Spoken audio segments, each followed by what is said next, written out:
तो हेलो मेरे होशियार बच्चों, कैसे हैं आप सब। आशा करते हैं आप सब अच्छे होंगे। तो जैसे कि आपने थंबनेल में देख लिया होगा कि जो ये 2024 है, इसमें सभी बच्चों के मैथ में 100 में से 100 आएंगे, चाहे वो 10वीं का बच्चा हो या 12वीं का बच्चा हो।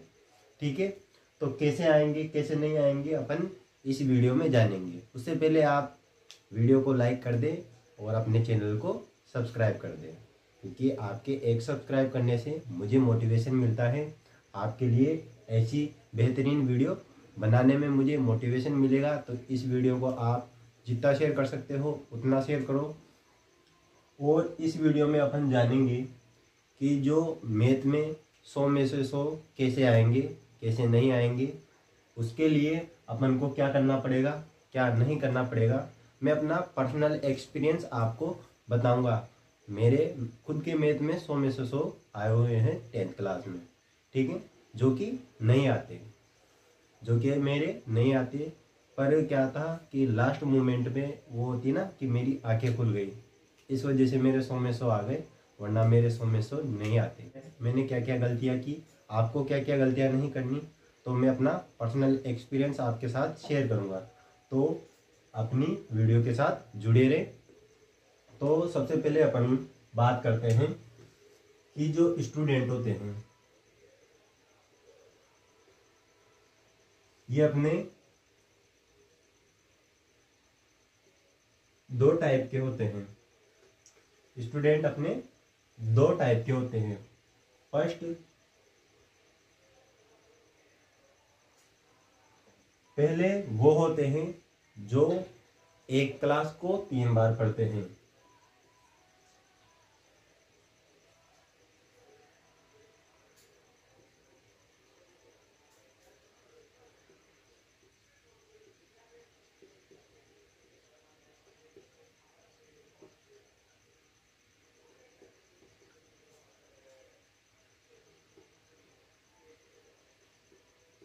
ठीक है, एक तो वो जो एक ही क्लास को अपने 3 साल तक पढ़ते हैं, और दूसरे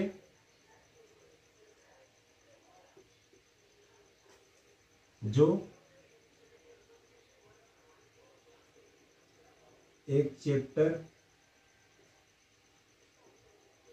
या टॉपिक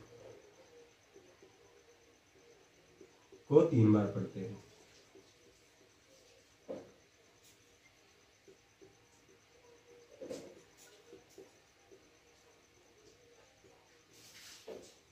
स्टूडेंट अपने दो टाइप के होते हैं। एक तो वो होते हैं जो एक ही क्लास को 3 साल तक पढ़ते रहते हैं, और एक वो होते हैं जो एक चैप्टर या एक टॉपिक को अपने 3 बार पढ़ते हैं।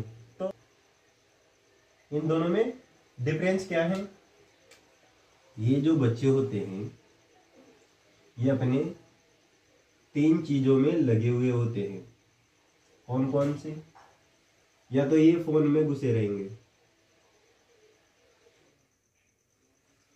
या ये लव में पड़े हुए होते हैं, या इसके अलावा जो अभी ट्रेंडिंग में चल रहे हैं बदमाशी।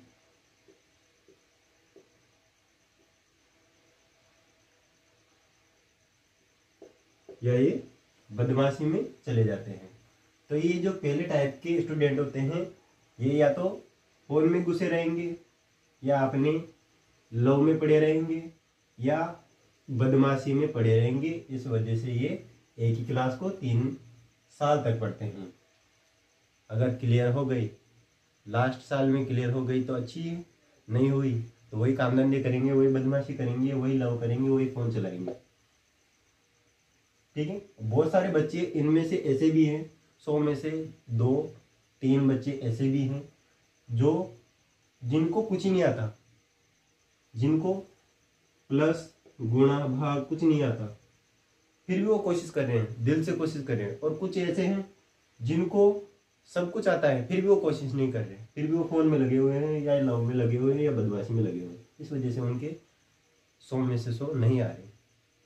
ठीक है, और जो ये दूसरे टाइप के स्टूडेंट होते हैं ये एक ही चैप्टर को या एक ही टॉपिक को 3 बार पढ़ते हैं। क्यों पढ़ते हैं? अगर एक बार में समझ में नहीं आएगा तो वो दूसरी बार पढ़ेंगे, अगर दूसरी बार भी समझ में नहीं आएगा तो वो तीसरी बार पढ़ेंगे। ठीक है, जैसे कि अपन को मान लो कोई इटावा से पीपलदा से इटावा जाना है अपन को। ठीक है, अपन एक बार गए, एक बार में अपन को समझ में नहीं आया, रास्ता याद नहीं रहा, उसके बाद में दोबारा जाएंगे। ठीक है, दोबारा थोड़ा थोड़ा याद रहा, बाकी आधा आधा याद रहा। ठीक, तीसरी बार जाएंगे तो वो कंफर्म अपन को याद हो जाएगा वो रास्ता कैसे जाना है कैसे नहीं जाना। ठीक है, अपने स्टडी में भी यही सिस्टम है कि अपन अगर कोई टॉपिक अपन को समझ में नहीं आ रहा तो उसको एक बार पढ़ेंगे, एक बार में समझ में नहीं आया तो दूसरी बार पढ़ेंगे, दूसरी बार में समझ में नहीं आया तो उसको तीसरी बार में पढ़ेंगे, तीसरी बार में तो अपने समझ में आ जाएगा। अगर तीसरी बार में ना आए तो चौथी बार पांचवी बार पढ़ते रहो, क्योंकि अपन को लाने हैं 100 में से 100।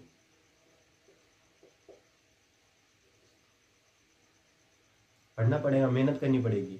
अच्छा, अपने जो ये 10वीं और 12वीं क्लास है ना, 12वीं तक जो भी अपने सिलेबस रहता है, तो इनको मतलब जो भी क्वेश्चन आएगा इनके वो बुक में से आएगा। ठीक है, आपके जो भी क्वेश्चन आएगा पेपर में वो सब अपने बुक से आएगा। जो आपके बुक में क्वेश्चन दे रखे हैं उनमें से क्वेश्चन आपके एग्जाम में आएंगे। कंपटीशन वालों को क्या होता है, जो कंपटीशन वाले बच्चे होते हैं वो भले कितना पढ़ ले, फिर भी वो एग्जाम में उनको जो पढ़ा हुआ है वो भी नहीं मिलता, क्योंकि कंपटीशन लेवल बहुत हाई हो चुका है, अब बहुत हाई हो चुका है। तो वो जितना पढ़ेंगे उनके लिए उतना ही कम होगा, क्योंकि उनको पता ही नहीं कि क्वेश्चन कहाँ से आएगा, फिर भी वो मेहनत कर रहे हैं। तो आपको तो पता है कि क्वेश्चन कहाँ से आएगा, अपनी बुक में से आएगा, इसके अलावा आपने बाहर से कोई भी क्वेश्चन नहीं देगा, तो आपको तो 100 में 100 लाने में कोई दिक्कत आनी ही नहीं चाहिए। कंपटीशन वाले बच्चे हैं जो पढ़ रहे हैं, उनको पता नहीं क्वेश्चन कहाँ से आएगा कहाँ से नहीं आएगा, फिर भी वो पढ़ रहे हैं, एक्स्ट्रा चीजें भी पढ़ रहे हैं, जितना पढ़ सकता है उतना वो पढ़ रहे हैं। पर आपको तो ज्यादा कुछ नहीं करना, बुक में से जितने क्वेश्चन दे रखे हैं उतने ही क्वेश्चन पढ़ने हैं, उनमें से क्वेश्चन आएगा तो 100 में 100 लाना कौन सी बड़ी बात है।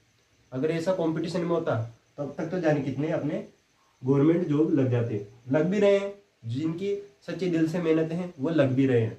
ठीक है, बाकी जो नहीं लग रहे उनको वो अपनी मेहनत को दुगना कर रहे हैं, तिगना कर रहे हैं, ताकि इस साल नहीं दूसरे साल, दो साल नहीं तीसरे साल में नहीं चौथे साल में तो वो गवर्नमेंट जॉब लग जाए।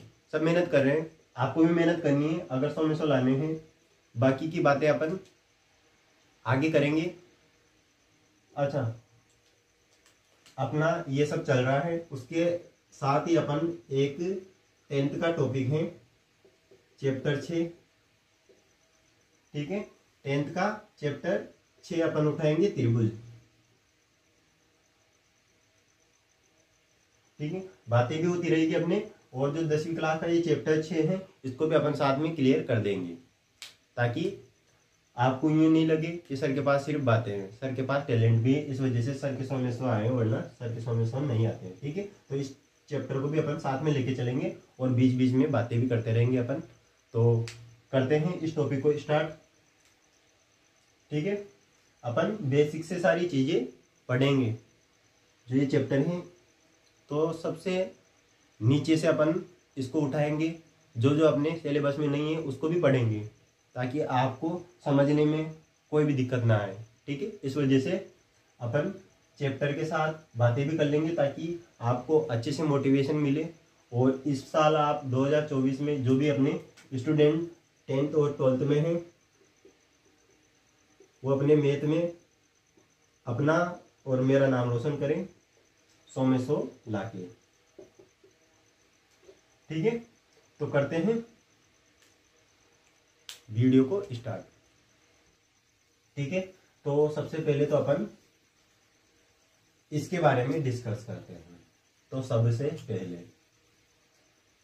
पहले अपने आता है कि त्रिभुज किसे कहते हैं। नाम है चैप्टर का त्रिभुज, तो जान लेते हैं त्रिभुज किसे कहते हैं। तो त्रिभुज अपन 3 रेखाओं से बनी एक बंद आकृति को त्रिभुज कहते हैं। 3 रेखाओं से बनी एक बंद आकृति को अपन क्या बोलते हैं, त्रिभुज बोलते हैं। अच्छा, इसको भी बाद में देखेंगे, सबसे पहले ये देख लो यहाँ पे एक रेखा।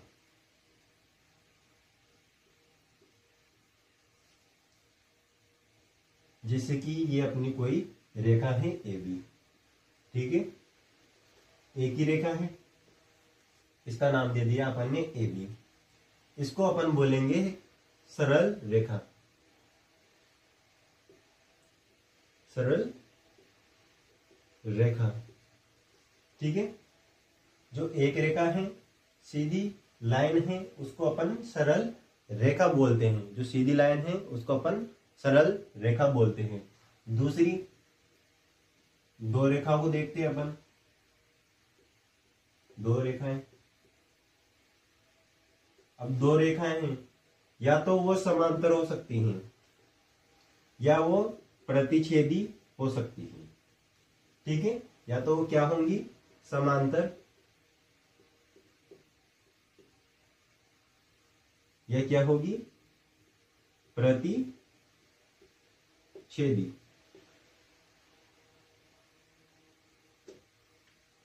समांतर रेखाएं किसको बोलेंगे अपन,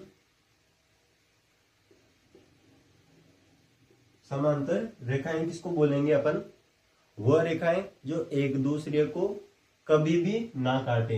ये जो रेखा है, इनको कितना भी बढ़ा दिया जाए, ये एक दूसरे को नहीं काटेगी। और जो ये प्रतिच्छेदी रेखा होती है, ये प्रतिच्छेदी रेखा होती है, मान लो ये है, इसको अपन ने थोड़ा टेढ़ा कर दिया। अब अगर इसको अपन आगे बढ़ाएंगे तो ये एक दूसरे को काट देगी, एक दूसरे को प्रतिच्छेद कर देगी, इसलिए इनको क्या बोलते हैं, प्रतिच्छेदी रेखा, ठीक है। अगर एक रेखा की बात होगी तो केवल सरल रेखा आएगी, और दो रेखाओं की बात होगी तो समांतर रेखाएं एवं प्रतिच्छेदी रेखाएं आ सकती हैं। उसके अलावा जो तीन रेखा है, तीन रेखा है, ठीक है। अगर ये बंद आकृति में है, ये जो तीन रेखाएं हैं, ये अगर बंद आकृति में हैं तो त्रिभुज का निर्माण करती हैं। अब त्रिभुज बहुत टाइप के होते हैं, जैसे कि समकोण त्रिभुज, समद्विबाहु त्रिभुज, समबाहु त्रिभुज, बहुत सारे टाइप के अपने त्रिभुज होते हैं। अगर इन तीन रेखाओं को अपन बंद आकृति में लिख दें तो ये अपना त्रिभुज कहलाता है, ठीक है। ये अपन परिभाषा यहाँ पे लिखेंगे। सबसे पहले अपन तो इस चीज को देख लेते हैं। तीन रेखाएं अपनी अगर बंद आकृति में है तो त्रिभुज का निर्माण करेगी। उसके बाद में अगर चार रेखाएं हैं, चार रेखाएं अगर बंद आकृति में हैं तो ये अपने चतुर्भुज का निर्माण करेगी, ठीक है। आयत, वर्ग, सब ये अपने क्या है, चतुर्भुज है। ये भी बहुत सारे टाइप के होते हैं। ये केवल आपको समझाने के लिए बता दिया मैंने कि जो एक रेखा है वो अपनी सरल रेखा कहलाएगी, जो दो रेखा है या तो वो समांतर होगी या वो प्रतिच्छेदी होगी। तीन रेखाएं अगर बंद आकृति में है तो वह त्रिभुज का निर्माण करेगी। वैसे ही अगर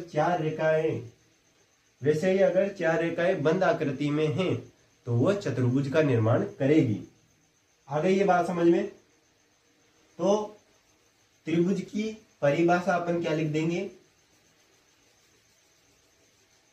त्रिभुज की परिभाषा क्या लिखेंगे अपन, तीन रेखा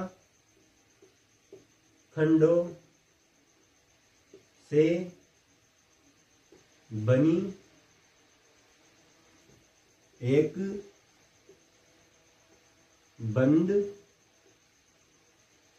आकृति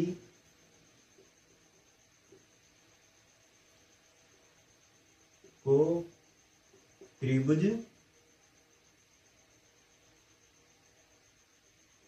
कहते हैं,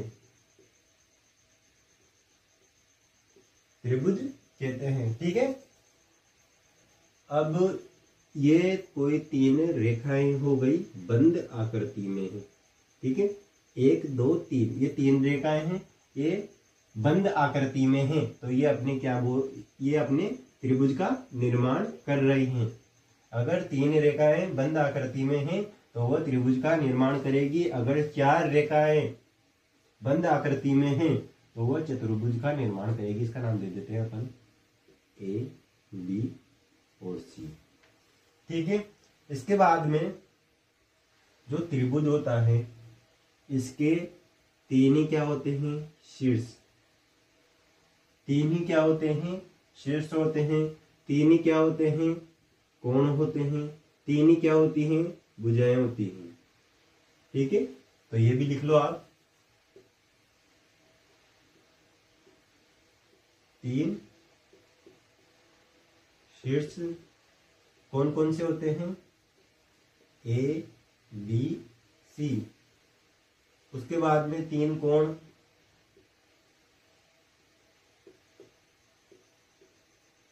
कौन कौन से, कोण ए, ये जो चिन्ह है ये अपने कोण का है। कोण बी, कोण सी। उसके बाद में तीन ही क्या होती हैं, भुजाएं। तीन ही क्या होती हैं, भुजाएं। तो कौन कौन सी भुजा, भुजा ए बी, भुजा बी सी और भुजा ए सी। ठीक है, अपन त्रिभुज की बात कर रहे हैं इसलिए अपन ने त्रिभुज की ये परिभाषा लिख ली।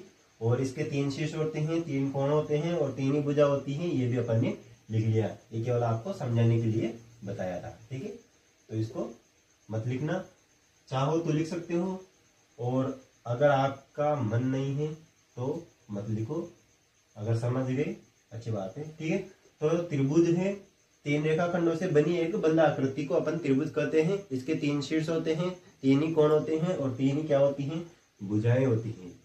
ठीक है, बिल्कुल सिंपल टॉपिक है ये अपने। ठीक है, इसके नंबर अपन को फ्री में मिलेंगे। सिंपल टॉपिक हैं, सभी सिंपल हैं। अगर अपन मन लगा के पढ़े ना तो सभी टॉपिक अपने सिंपल आएंगे, सभी चैप्टर अपने सिंपल आएंगे, कोई भी अपने मुश्किल नहीं आएगा।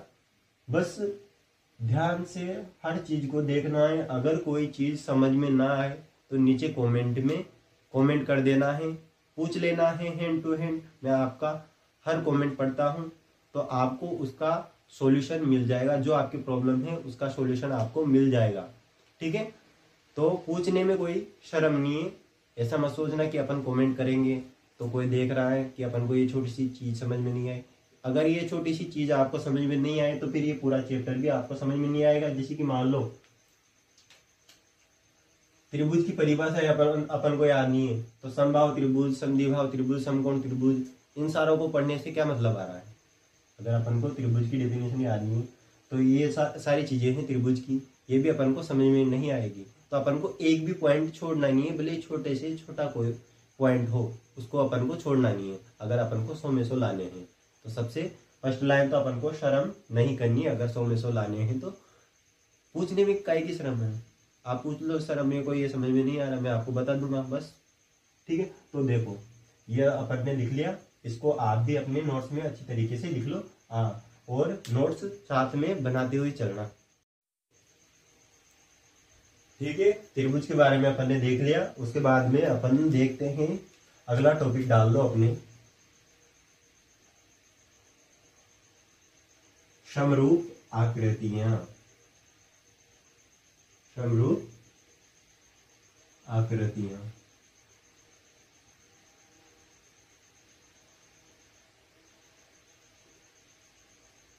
समरूप आकृतियां अपन किसको बोलेंगे, देखो इधर।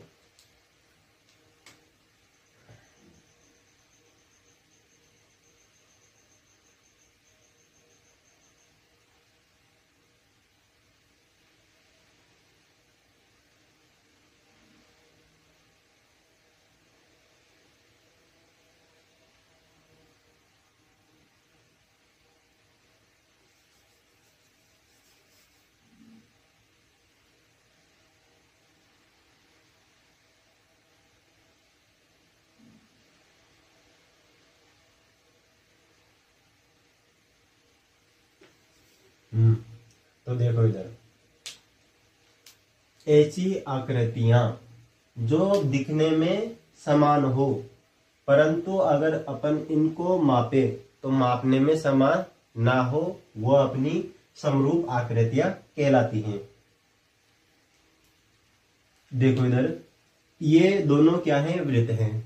दिखने में समान लग रहे हैं कि दोनों वृत्त हैं, पर अगर अपन इनको मापे तो ये बड़ा है ये छोटा है, मापने में ये अपने समान नहीं आएगा। ऐसे ही दूसरा एग्जाम्पल ले लिया अपन ने, ये कोई आयत है, ये भी अपने आयत हैं, दिखने में दोनों समान हैं, परंतु अगर इनको मापें तो ये समान नहीं आएंगे, एक बड़ा है एक छोटा है। ऐसे ही इसको देख लो, ये दो त्रिभुज हैं, दिखने में समान हैं, परंतु अगर इनको मापें तो ये समान नहीं होंगे। ये जो आकृतियां हैं, सभी आकृतियां हैं, तीनों आकृतियां हैं, ये अपनी समरूप आकृतियां कहलाती हैं। ठीक है, तो सभी वृत्त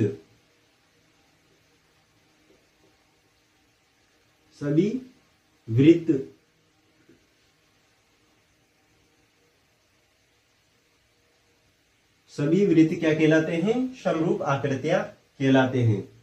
सभी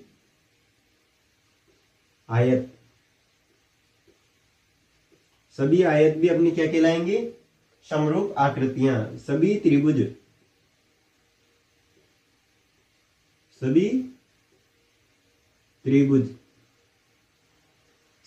भी अपने समरूप आकृतियां कहलाते हैं, क्योंकि सभी वृत्त में सभी वृत्त आ गए, छोटे बड़े सभी। तो ये जैसे कि ये दोनों वृत्त ले लो, ये बड़ा है ये छोटा है, तो क्या ये दोनों मापने में समान होंगे, दिखने में समान हो रहे हैं कि दोनों वृत्त हैं, दिखने में अपन को नजर आ रहा है कि दोनों वृत्त हैं, दिखने में अपन को समान लग रहे हैं, पर इनको मापें तो क्या ये समान होंगे, नहीं होंगे। इसलिए सभी वृत्त, यहाँ पे मैंने लिखा सभी वृत्त अपने समरूप आकृतियां कहलाती हैं, और सभी वृत्त अपने समरूप आकृतियां कहलाएगी, सभी त्रिभुज अपने समरूप आकृतियां कहलाएगी। तो इसकी परिभाषा लिख लेते हैं अपन। ऐसी आकृतियां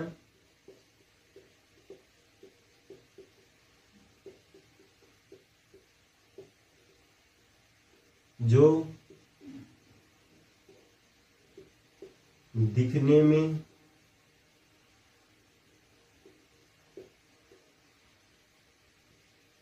समान हो, परंतु मापने में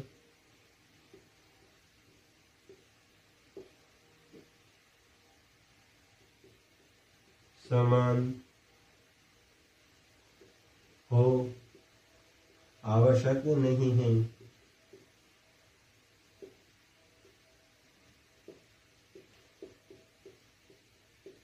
ठीक है, दिखने में वो समान होनी चाहिए, परंतु मापने में वो समान हो ये आवश्यक नहीं है। और ये अपने उदाहरण के रूप में इन आकृतियों को उतार लेना। इसके साथ ही आप एक नोट और लिख लेना कि जो समरूप आकृतियां होती हैं, समरूप आकृतियां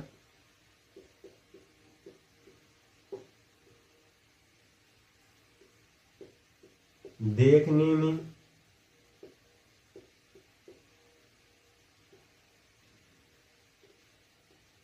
में सदैव समान होती हैं,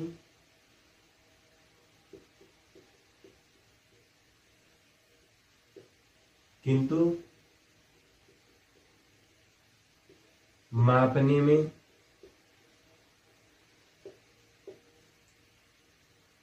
सदैव असमान आती हैं।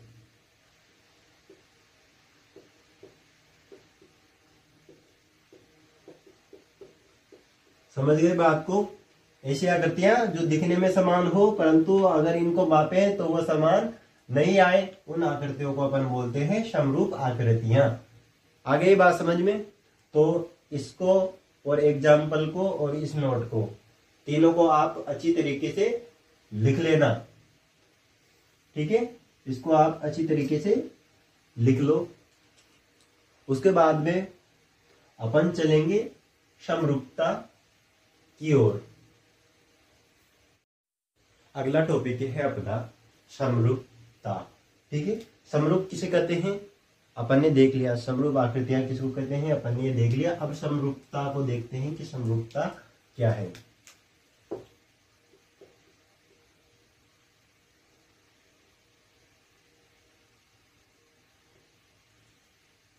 दो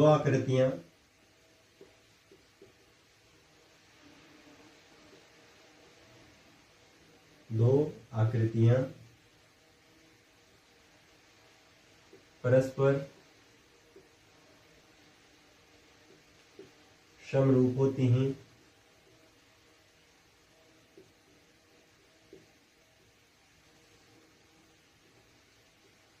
यदि वो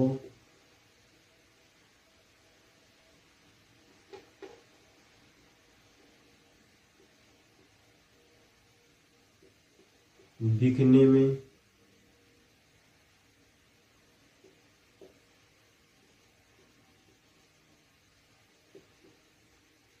समान हो परंतु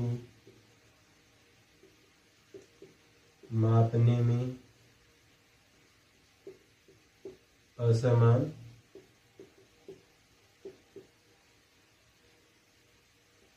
हो। यह अवधारणा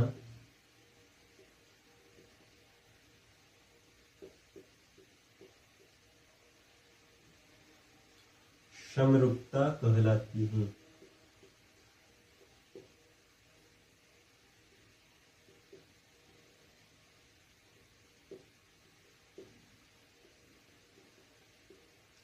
ठीक है, वही चीजें कि समरूप आकृतियां जो दिखने में समान हो और मापने में असमान है तो वो तो अपनी समरूप आकृतियां कहलाएंगी, और जो ये अवधारणा है ये अपनी समरूपता कहलाती है। आ गई बात समझ में?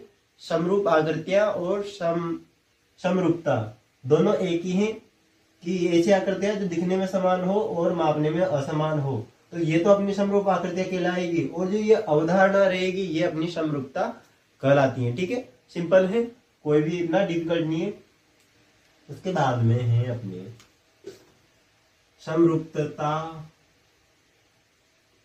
समरूपता की कसौटियां।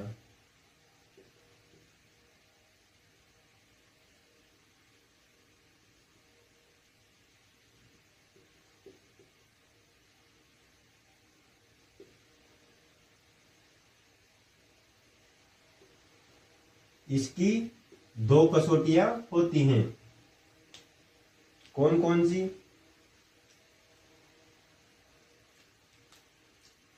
पहली है अपनी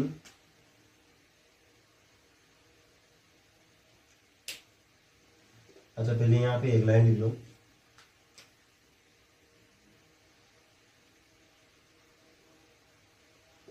दो आकृतियां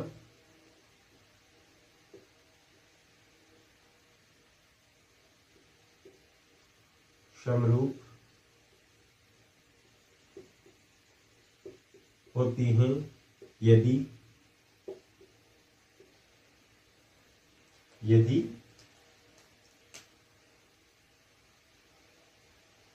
इनके संगत कोण बराबर हो। संगत कोण बराबर हो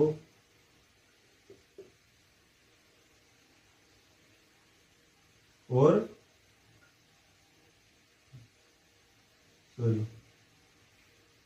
इनकी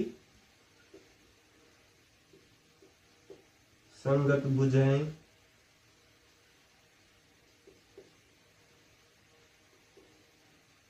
समानुपाती हो।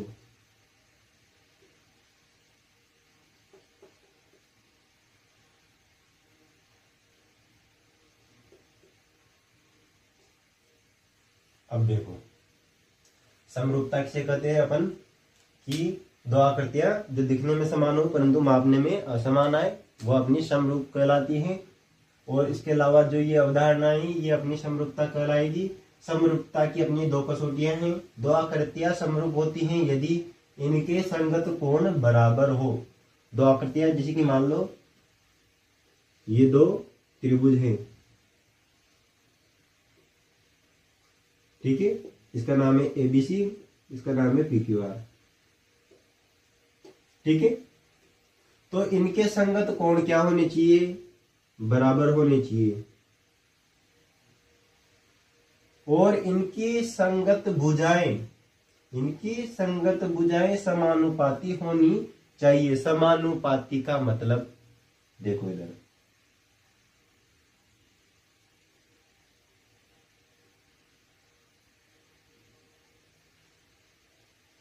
समानुपाती का मतलब होता है समान अनुपात में।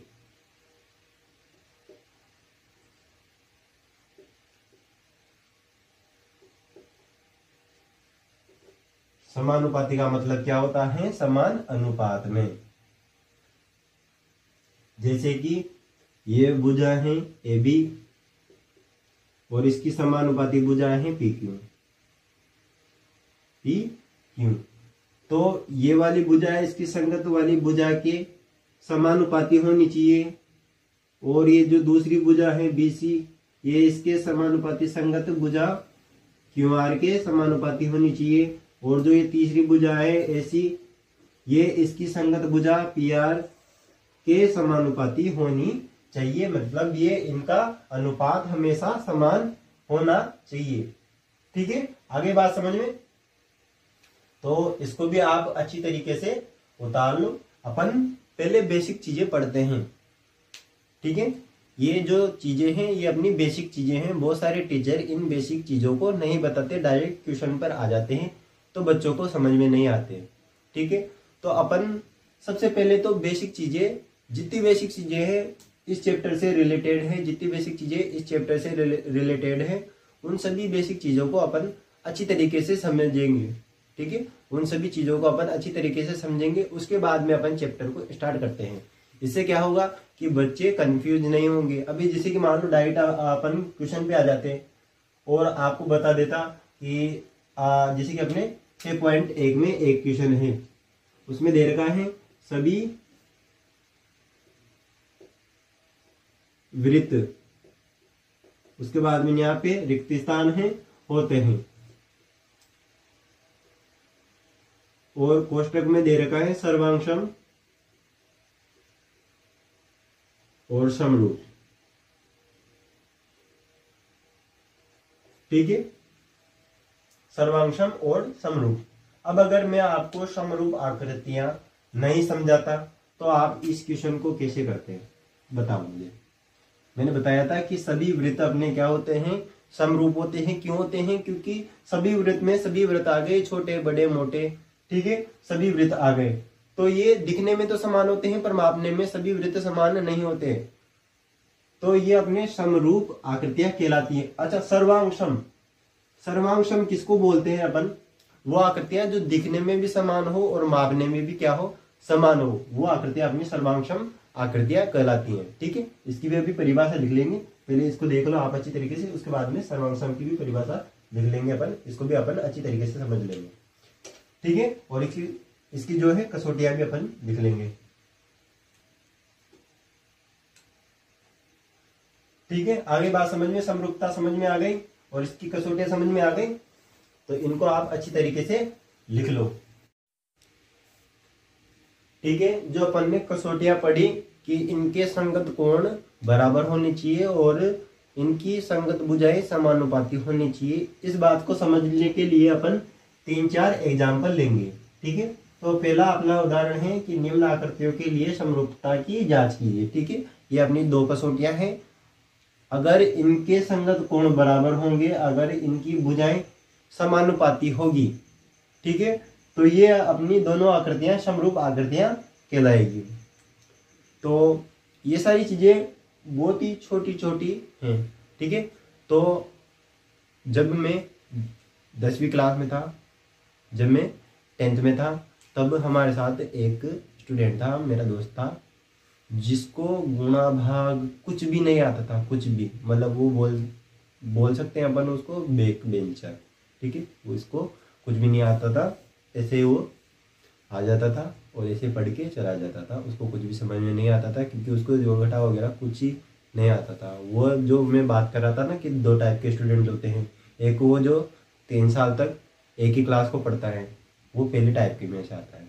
ठीक है, तो उसने 2 साल अपने बर्बाद कर दिए थे। तीसरा साल था तो उसकी क्लास में बहुत सारी इंसल्ट भी होती थी, बच्चे भी अपने मजाक उड़ाते थे और उसके साथ जो टीचर थे वो भी उसका मजाक उड़ाते थे। घर फैमिली में तो उसकी रेस्पेक्ट होती नहीं थी, क्योंकि 2 साल फेल हो गया है, तीसरे साल में क्या करेगा। ठीक है, तो एक होता है ना कि एक लिमिट होती है सहन करने की हर इंसान की। तो उसने सोच लिया कि इस साल मेरे को कैसे भी करके करना है, मतलब करना है, 10th क्लास अपन को क्लियर करनी है, मतलब की करनी है। ठीक है, तो उसने क्या किया, जो मोस्ट सवाल थे जो टीचर ने बताए थे, स्टूडेंट को मोस्ट लगाए थे ना, वो सारे सवाल अपन जैसे कि हिंदी में याद करते हैं ना कि भाषा किसको बोलते हैं, तो उसकी डेफिनेशन वगैरह जो होती है, वैसे उसने सवालों को याद किया है। जैसे कि भाषा की परिभाषा अपनी क्या होती है, मनुष्य अपने मन के भाव और विचारों को जब प्रकट करता है, तो जब वो जिस साधन का प्रयोग करता है उसे अपन भाषा कहते हैं। ठीक है, भाषा की परिभाषा क्या होती है, मनुष्य अपने मन के भाव और विचारों को जब प्रकट करता है तो वो जिस माध्यम से प्रकट करता है उसे अपन भाषा कहते हैं। ऐसे परिभाषा के रूप में अपन ने भाषा की परिभाषा देखी, तो ऐसे उसने परिभाषा के रूप में अपन ने डेफिनेशन के रूप में उसको याद कर लिया। ऐसे उसने वो मोस्ट सवाल थे उनको याद कर लिया। आप यकीन नहीं करोगे उसके 50 नंबर आए मैथ में। सबसे भारी उसको मैथ ही लगती थी, बाकी सब सब्जेक्ट में वो क्लियर हो जाता था, सब सब्जेक्टों में पास हो जाता था, बस मैथ में रह जाता था। तो उसने इस साल क्या किया, जो मोस्ट क्वेश्चन थे उनको याद कर लिया, स्टेप बाय स्टेप सारी चीज़ें, उसको 50 नंबर आ गए, उसके 50 नंबर आ गए। देखो अब आपको तो हर चीज़ें आती हैं, आप तो उससे 2 नहीं 3 नहीं 4 गुने आगे हो। ठीक है, आप उसे डबल हो, तो उसके 50 नंबर आए हैं, तो आपके तो 100 में से 100 आनी चाहिए ना। ठीक है, वो बच्चा है जिसको जोड़ गुणा भाग कुछ भी नहीं आता, फिर भी वो 50 नंबर ला रहा है। आपको तो सब आते हैं, तो आप तो दुगना नहीं उससे 3 नंबर लाना चाहिए, पर लिमिट अपने 100 ही होती है, तो दुगना तो लेके आ जाओ, उससे नंबर 50 आ गए तो आप 100 तो लेके आ जाओ। कोई मुश्किल नहीं है। किताबें बनाने वालों ने जब किताब बना दी तो अपन को तो सिर्फ उनको देख के पढ़ना है। ठीक है, समझाने के लिए मैं हूँ, पढ़ने के लिए आप हो। समझाने के लिए मैं हूँ, पढ़ने के लिए आप हो। आपकी मेहनत है, आपकी मेहनत ही आपको 100 में से 100 दिलाएगी। ठीक है, आपको कुछ नहीं करना, मेहनत करनी है दुगनी तिगनी जितनी हो सके, जब तक आपको खुद को संतुष्टि ना हो जाए कि नहीं अब अपन 100 में 100 ला सकते हैं। नींद में हो तो कोई सवाल पूछ ले तो ऐसे जवाब दे दो उसका, इतनी तैयारी होनी चाहिए अपनी। मैथ में या किसी भी सब्जेक्ट में मैं बात नहीं कर रहा कि आप मेरी सब्जेक्ट में 100 में 100 लाओ, आप हर सब्जेक्ट में 100 में 100 लाओ, अच्छे परसेंटेज बनाओ, अच्छी परसेंटेज बनाओ, अपने घर का, परिवार का, गांव का और अपने देश का नाम रोशन करो। मैं ये नहीं चाहता कि आप सिर्फ मेरे सब्जेक्ट में 100 में 100 लाओ, आप हर सब्जेक्ट में इतनी मेहनत करो जितनी अपन इस मैथ वाले चैप्टर में कर रहे हैं, मैथ वाली सब्जेक्ट में कर रहे हैं, उतनी मेहनत आप सब सब्जेक्ट में करो। ठीक है, अपनी परसेंटेज एक सब्जेक्ट से नहीं बनती, अपनी 6 सब्जेक्ट 5 सब्जेक्ट जो भी हैं अपने, उनसे अपनी परसेंटेज बनती हैं। ठीक है, तो आपको मेहनत अपनी सच्ची लगन से करनी है। 100 में 100 लाना कोई बड़ी बात नहीं है, हर साल बच्चों के आते हैं। ठीक है, तो वो लेके आ रहे हैं तो वो कुछ अलग तैयारी नहीं कर रहे, ऐसा नहीं है कि ये है, पर वो उनका ये है, वो फर्स्ट टाइप के जो बच्चे हैं वो उन 3 चीज़ों से दूर रहते हैं, इसलिए उनके 100 में 100 आ रहे हैं। ठीक है, वो जो फर्स्ट टाइप के स्टूडेंट हैं, जो वो 3 चीज़ों की लत लगी होती हैं, उन 3 चीज़ों से वो दूर हैं, इसलिए उनके 100 में 100 आ रहे हैं। अगर आप इन तीनों चीज़ों में से किसी चीज़ में फंसे हुए हो तो उनसे बाहर निकलो, उनसे बाहर निकलोगे तभी अपने मैथ में फोकस कर पाओगे। मैथ इतनी डिफिकल्ट भी नहीं है, अगर इसको समझे तो इतनी डिफिकल्ट भी नहीं है, और इसको कुछ नहीं समझे तो इतनी सिंपल भी नहीं है। ठीक है, तो अपन करते हैं इस उदाहरण के क्वेश्चन को सोल्व करते हैं। तो सबसे पहले अपन ने त्रिभुज ले लिया, सॉल्यूशन की ओर चलते हैं। इसकी त्रिभुज ABC व त्रिभुज PQR। ठीक है, सबसे पहले अपन संगत कोण देखेंगे कि संगत कोण बराबर है या नहीं। तो कोण ए बराबर कितने डिग्री है? 30 डिग्री। उधर दूसरे वाले त्रिभुज में कौन सा कोण 30 डिग्री है? कोण पी। तो ये बराबर है कोण पी के। उसके बाद में कोण बी कितना है? कोण बी 170 डिग्री। उस वाले त्रिभुज में कौन सा कोण 170 डिग्री है? कोण क्यू। उसके बाद में कोण आता है अपना सी, ये है 160 डिग्री। उस वाले त्रिभुज में कौन सा कोण 160 डिग्री है? कोण आर। ठीक है, तो इनके संगत कोण तो अपने पास बराबर आ गए। पहली कसौटी तो अपनी करेक्ट हो गई कि इनके संगत कोण तो बराबर है। अब इनके संगत भुजाओं का समान अनुपात निकालते हैं कि इनकी संगत भुजाएं समानुपाती हैं या नहीं। दूसरा देखो, भुजा ले ली अपन ने ए बी बटा, इसमें सबसे बड़ी भुजा ये है, तो इसमें सबसे बड़ी भुजा कौन सी है? वही अपन को लेनी है। तो सबसे बड़ी भुजा है पी क्यू। ए बी का मान कितना है? 12 सेमी। इधर पी क्यू का मान कितना है? 6 सेमी। तो ये कटे तो ये आ गए अपने 2 सेमी। उसके बाद में देखो, इससे छोटी भुजा कौन सी है? ये वाली भुजा एसी। एसी बटा, इससे छोटी वाली भुजा कौन सी है? P R. एसी का मान कितना है? 6 सेमी। पी आर का मान है 3 सेमी। ये कटे अपने 2 सेमी। उसके बाद में सबसे छोटी भुजा कौन सी है? बीसी। बीसी बटा क्यू आर 3 सेमी। 1.2 1.5 सेमी। ठीक है, ये पॉइंट हटाया, इधर 0 बढ़ाया। ठीक है, 15 से 30 2 बार, तो 2 सेमी। तो इनका अनुपात अपने पास समान आ गया है। अतः ये दोनों त्रिभुज क्या हो गए? समरूप हो गए। ये दोनों आकृतियां अपनी समरूप सिद्ध हो गई। अपन ने देखा कि इनके संगत कोण बराबर हैं और इनकी संगत भुजाएं समानुपाती हैं, मतलब समान अनुपात में विभाजित हैं। ठीक है, इनका अनुपात अपने पास समान आ गया। अतः अपन लिख सकते हैं त्रिभुज ए बी सी।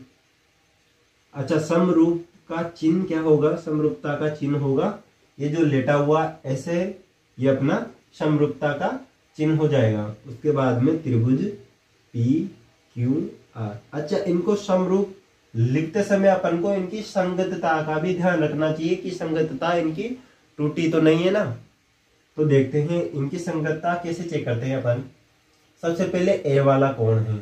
पहले अपन ने ए वाला कोण लिखा, तो ए वाला कोण किसके बराबर है? पी के। तो सबसे पहले अपन पी लिखेंगे। उसके बाद में लिखा अपन ने बी, तो बी वाला कोण किसके बराबर है? कोण क्यू के। तो ये अपने दूसरे नंबर पे आ रहा है, तो इसको भी अपन ने दूसरे नंबर पे लिख दिया। उसके बाद में कोण सी, ये अपने तीसरे नंबर पे आ रहा है, तो इसके बराबर है कोण आर। ये भी अपने तीसरे नंबर पे आएगा। ठीक है, इनकी संगतता टूटी नहीं। उसके बाद में भुजाओं को देख लेते हैं अपन। ए बी, आगे से 2 बिंदु, आगे के 2 बिंदु पी क्यू, ए बी बटा पी क्यू। उसके बाद में ए सी, पहला और तीसरा बिंदु, पी आर, पहला और तीसरा बिंदु। उसके बाद में बी सी, दूसरा और तीसरा बिंदु। उसके बाद में क्यू आर, दूसरा और तीसरा बिंदु। ठीक है, तो इनकी संगतता नष्ट नहीं हुई, ये भी अपन को चेक करना होता है।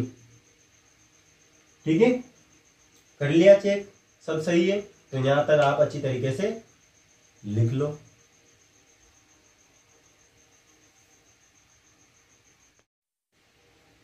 उसके बाद में दूसरा उदाहरण देखते हैं। इसमें भी अपन को समरूपता की जांच करनी है, तो करते हैं। सॉल्यूशन। तो सबसे पहले अपन इनके संगत कोण को देखेंगे कि इनके संगत कोण बराबर हैं या नहीं।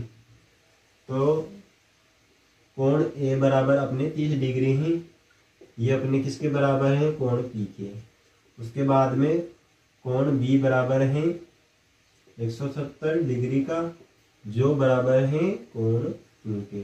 कोण सी बराबर है 160 डिग्री, जो बराबर है कोण आर के। ठीक है, तो संगत कोण अपने बराबर आ गए। अब संगत भुजाओं का अनुपात देख लेते हैं अपन।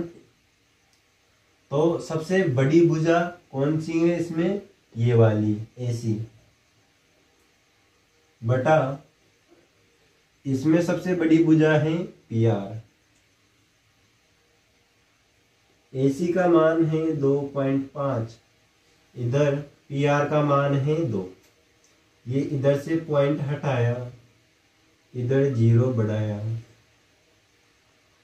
ठीक है, इनको अगर अपन काटें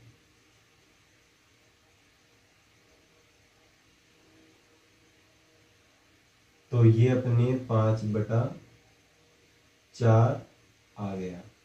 उसके बाद में देखते हैं इससे छोटी भुजा है BC बटे इससे छोटी भुजा है QR। BC का मान है 2 सेमी,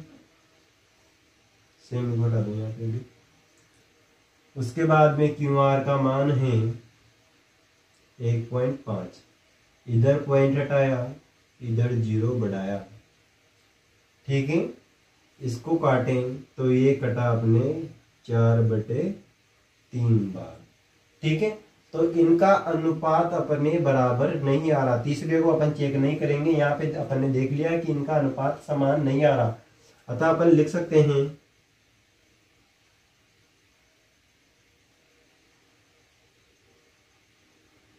इनकी संगत भुजाओं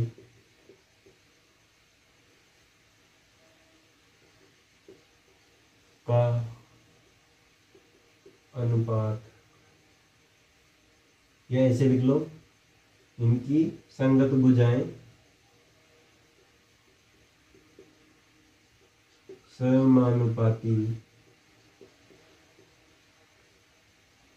समानुपाती नहीं है। अतः दोनों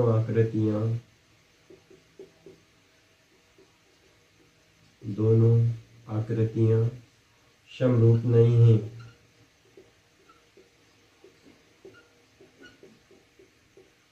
अब समरूप नहीं है तो इसको कैसे प्रदर्शित करेंगे अपन। त्रिभुज ABC, ये होता है समरूपता का चिन्ह, इसको अपन काट देंगे, त्रिभुज PQR। ठीक है, अगर ये समरूप नहीं है तो इनकी संगतता को अपन चेक करेंगे नहीं। ठीक है, ये अपने 2 उदाहरण हो गए। तीसरे उदाहरण में अपन देख लेंगे कि इनकी भुजाओं का अनुपात अपने पास समान आएगा, पर इनके जो कोण है, संगत कोण है, इनका अनुपात अगर अपने पास समान नहीं आएगा तो अपन लिख देंगे कि इनके संगत कोण बराबर नहीं है, अतः ये दोनों आकृतियां समरूप नहीं है। ठीक है, ये 2 चीजें अपन ने देख ली। तीसरी चीज में अपन ये करेंगे कि ये जो कोण रहेगा, इनके अनुपात, ये दोनों भुजाओं के जो कोण है, संगत कोण है, ये अपने बराबर नहीं आएंगे। तो देख लेना, आप समझ लो, यहाँ पे समझ लो आप। अगले में तो क्या लिखोगे, तो इसको भी आप क्या करो, उतार लो। ठीक है, उसके बाद में अपन चलेंगे डायरेक्ट क्वेश्चन की ओर। ठीक है, जो भी बेसिक चीजें थी, जो 6.1 वाले क्वेश्चन हैं, उनसे रिलेटेड सारी चीजें अपन ने यहाँ पे देख ली। ठीक है, उसके बाद में जो भी, अच्छा एक चीज अपनी रह गई है, उसको लिख लो आप। एक चीज अपनी रह गई है, सर्वांग क्षमता। अच्छा छोड़ो, इसको बाद में लिख लेंगे अपन। आगे 6.2 6.3 में अपने ये आएगी सर्वांग क्षमताएं। तो यहाँ पे तो अपने समरूप आकृतियों को देख लो, उसके बाद में सर्वांग क्षमता अपन आगे देख लेंगे। ठीक है, इसको आप लिख लो।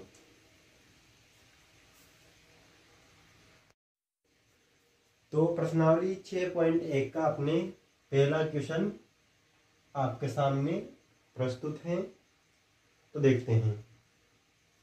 दिया है कि कोष्टक में दिए हुए शब्दों का प्रयोग करके रिक्त स्थानों की पूर्ति करें। कोष्टक में 2 शब्द दिए हुए हैं, इनका अपन को प्रयोग करके इन रिक्त स्थानों की पूर्ति करनी है। तो करते हैं। तो इसमें पहला है कि सभी वृत्त होते हैं। क्या होते हैं? सर्वांशम या समरूप। मैंने आपको बताया था कि सर्वांशम आकृतियां किसको बोलेंगे अपन?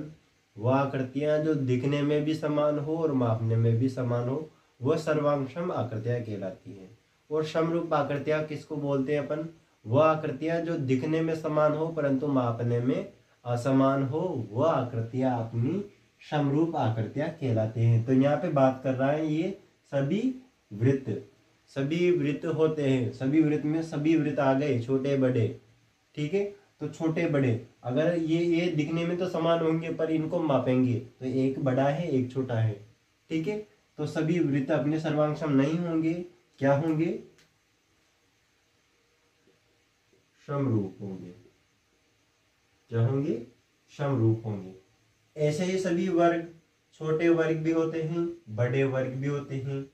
तो छोटे वर्ग का मान छोटा होगा, बड़े वर्ग का मान बड़ा होगा। तो ये दिखने में तो समान होंगे पर मापने में असमान होंगे, तो ये क्या होंगे? समरूप। ये क्या कहलाएंगे? समरूप। सभी त्रिभुज समरूप होते हैं। कौन से त्रिभुज समरूप होते हैं? समभाव त्रिभुज अपने जो होते हैं वह समरूप होते हैं। सभी समभाव त्रिभुज समरूप होते हैं, ठीक है। उसके बाद में भुजाओं की समान संख्या वाले 2 बहुभुज समरूप होते हैं यदि उनके संगत कोण खाली स्थान हो तथा उनकी संगत भुजाएं खाली स्थान हो। तो इनकी जगह पे अपने क्या आएगा? संगत कोण क्या होनी चाहिए? बराबर। और भुजाएं अपनी क्या होनी चाहिए? समानुपाती, ठीक है। तो कर दी अपन ने रिक्त स्थानों की पूर्ति। आप भी कर देना अच्छी तरीके से। चलते हैं अपन दूसरे क्वेश्चन की ओर।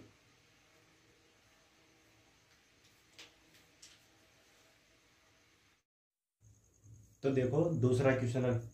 अब दूसरा क्वेश्चन बोल रहा है अपन को कि निम्न युग्मों के 2 भिन्न भिन्न उदाहरण दो, ठीक है।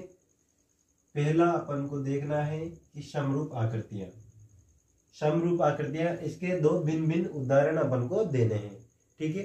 समरूप आकृतियां अपन लिख सकते हैं सॉल्यूशन में। सभी वृत्त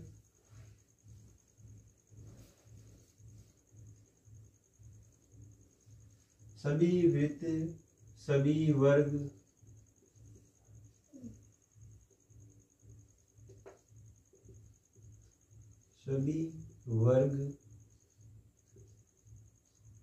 आप चाहो तो यहाँ पे लिख सकते हो सभी आयत, सभी चतुर्भुज, ऐसे करके आप कुछ भी लिख सकते हो, कैसा भी एग्जाम्पल दे सकते हो, ठीक है। तो समरूप आकृतियां वे आकृतियां जो दिखने में समान हो परंतु मापने में समान नहीं हो। यहाँ पे अपन ने लिखा सभी वृत्त। तो वृत्त सभी प्रकार के होते हैं, छोटे बड़े। तो वो दिखने में तो समान होंगे परंतु मापने में समान होंगे नहीं होंगे। इस वजह से अपन ने लिख दिया यहाँ पे सभी वृत्त। तो ये समरूप आकृतियां हैं। तो ये 2 एग्जाम्पल अपन ने लिख दिए। आप कुछ भी लिख सकते हो, ठीक है। आप कुछ भी लिख सकते हो। उसके बाद में दूसरा है ऐसी आकृतियां जो समरूप नहीं है। अब अपन को लिखना है कि ऐसी आकृतियां जो समरूप नहीं है।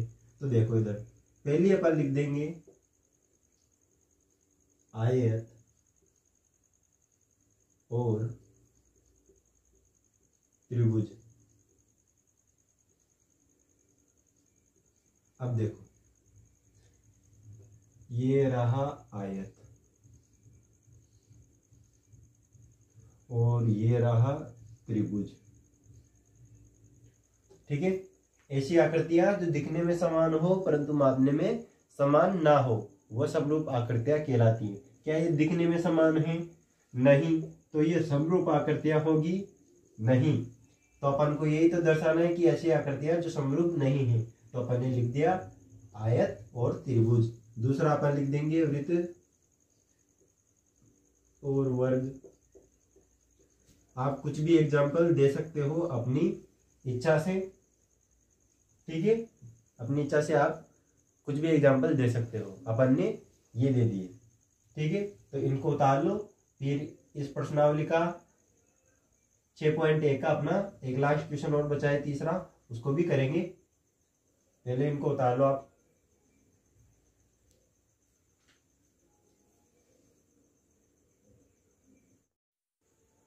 तो देखो 6.1 का अपना ये अंतिम क्वेश्चन है।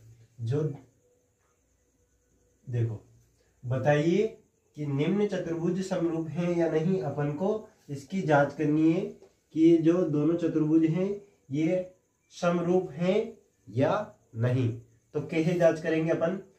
समरूपता की कसौटी से अपन जांच करेंगे। अगर इनके संगत कोण और संगत भुजाओं का अनुपात समान आ गया या बराबर आ गया तो ये दोनों आकृतियां समरूप कहलाती हैं।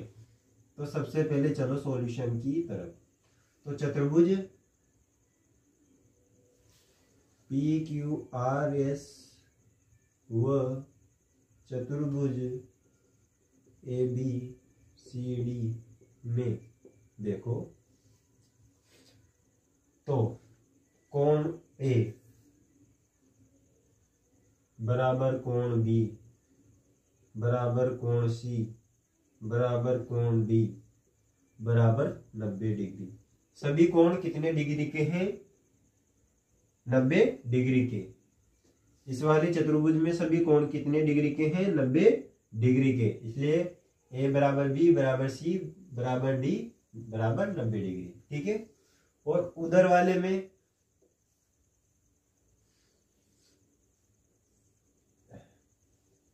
और इस वाले चतुर्भुज में तथा कोण P, कोण Q, कोण R व कोण S कोई भी 90 डिग्री का कोण नहीं बनाते, अतः इनके संगत कोण बराबर नहीं होते। अतः इनके संगत कोण बराबर नहीं है, अतः यह चतुर्भुज समरूप नहीं है, ठीक है। अतः ये चतुर्भुज समरूप नहीं है, ठीक है। सबसे पहले अपन ने ये दोनों चतुर्भुज लिख दिए और इस वाले चतुर्भुज में सभी कोण अपने 90 डिग्री के हैं, पर इधर वाले चतुर्भुज में कोई भी कोण अपने 90 डिग्री का नहीं है, अतः इनके संगत कोण बराबर नहीं है, अतः ये चतुर्भुज समरूप नहीं होंगे। आगे बात समझ में? तो ये वाली प्रश्नावली 6.1 तो अपनी खत्म हो गई, ठीक है।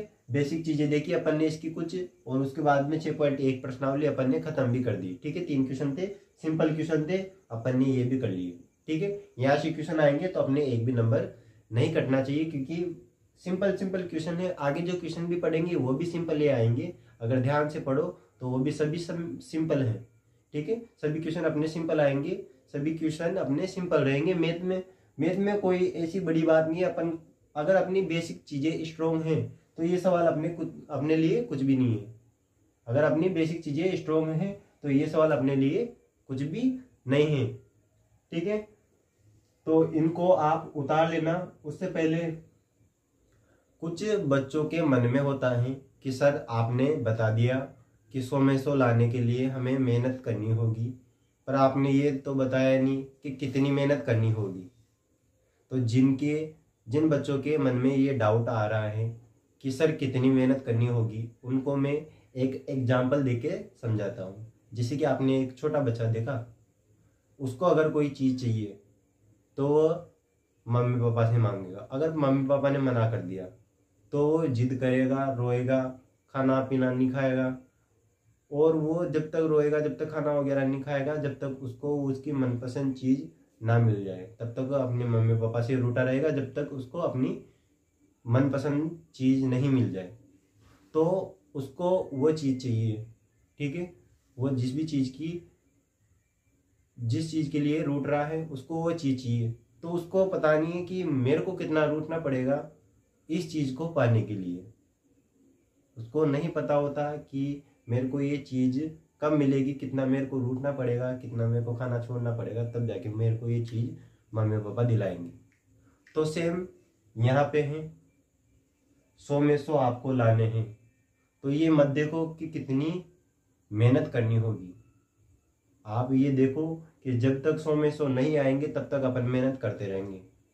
जब तक 100 में 100 नहीं आएंगे एग्जाम तक अपने, जब तक 100 में 100 नहीं आएंगे, जब तक एग्जाम नहीं आ जाएगा तब तक अपन मेहनत करते रहेंगे, अच्छे से मेहनत करते रहेंगे। जैसे अभी कर रहे हैं वैसे एंड तक अपने करते रहेंगे। अच्छा, मैं अपना पर्सनल एक्सपीरियंस आपको बताता हूँ। जैसे कि अपना ये नया चैप्टर है और आप सभी नए बच्चे हो, पुराने बच्चे सब निकल गए, आप सभी नए बच्चे हो, 10th क्लास में अभी नए नए आए हो।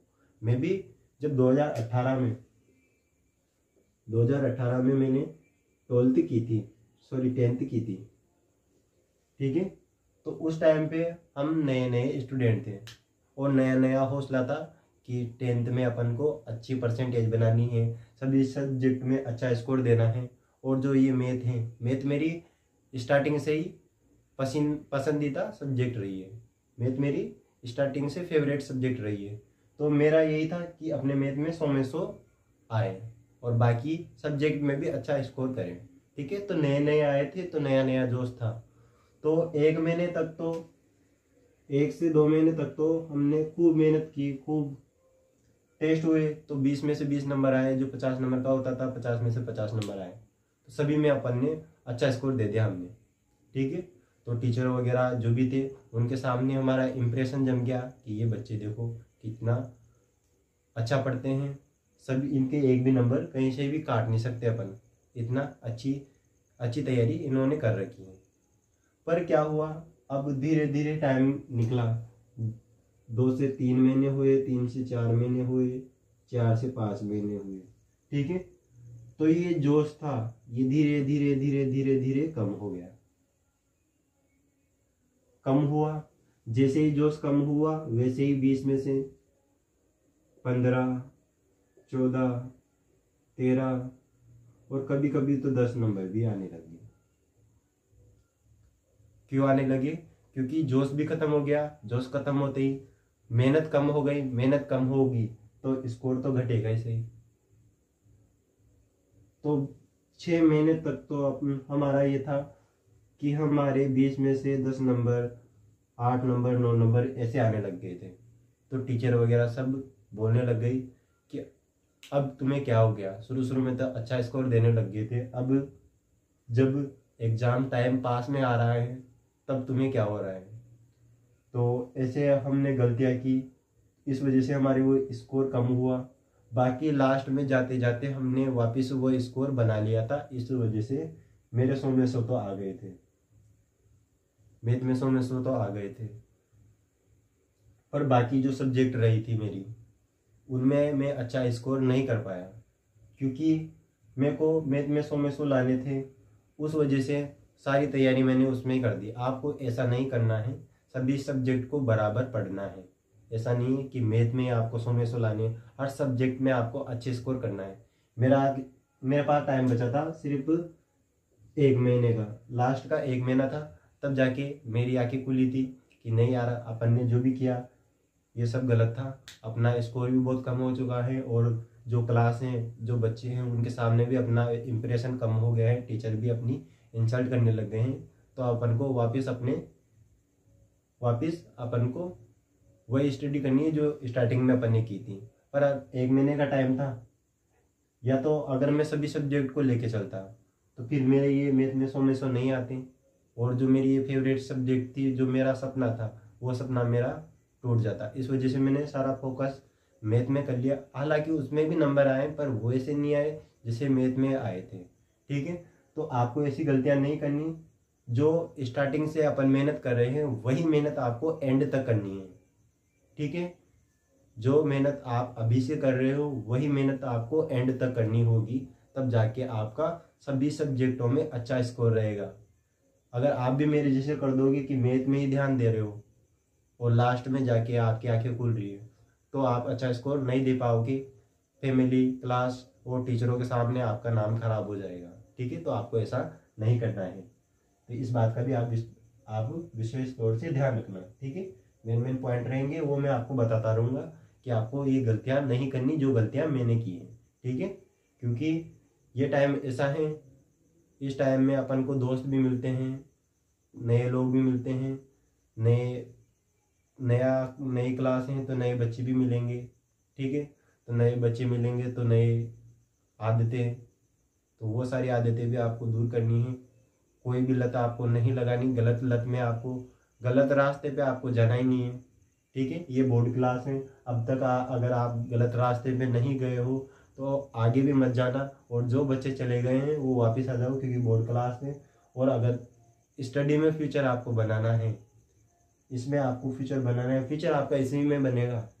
बाकी दूसरे लोग हैं जो तो काम करके अपना काम कर ही रहे हैं, गुजारा कर ही रहे हैं। बाकी अगर आपको अपना फ्यूचर बनाना है तो इसी से आपका फ्यूचर बनेगा, स्टडी से आपका फ्यूचर बनेगा, एजुकेशन से आपका फ्यूचर बनेगा। तो अगर आपके दिमाग में ऐसा हो ना कि नहीं पढ़ लेंगे आ जाएगा, हो जाएगा, नहीं हो पाएगा। ठीक है, अभी से स्ट्रॉन्ग मेहनत करोगे, अभी से यहाँ से नीचे से स्ट्रॉन्ग बनोगे ना। अगर नींव अपनी मजबूत रहती है तब जाके अपना मकान टिका रहता है। अगर अपनी नींव कमजोर रहेगी तो मकान तो गिर जाएगा ना। इस वजह से नींव अपनी मजबूत रखना, ताकि 10th से 12th से अपने ग्रेजुएशन होने के बाद में कंपटीशन, हर चीज़ में आप मजबूत रहो और आपको गवर्नमेंट जॉब बाकी बच्चों से जल्दी मिल जाए। ठीक है, तो ये सारी चीज़ें हो गई, आप इनको उतार लो। बाकी चलते हैं अपन कुछ बेसिक चीज़ों की ओर। हाँ, तो देखो बच्चों, थेल्स परिमेय। तो थेल्स परिमेय किसे कहते हैं, थेल्स परिमेय क्या होती हैं और क्या काम आती हैं, इन सभी बातों को अपन यहाँ पे देखते हैं। ठीक है, तो थेल्स परिमेय क्या होती हैं, क्या काम आती हैं, ये सब अपन अभी देखेंगे। सबसे पहले देख लेते हैं कि थेल्स परिमेय किसे कहते हैं। तो यदि किसी त्रिभुज में, मान लो अपन ने कोई त्रिभुज मान लिया ABC, किसी त्रिभुज की एक भुजा के समांतर, अब देखो त्रिभुज में कितनी भुजाएं होती हैं, 3 भुजाएं होती हैं। अपन ABC ले रहे हैं तो 3 भुजाएं कौन कौन सी हो जाएगी, AB, BC और AC।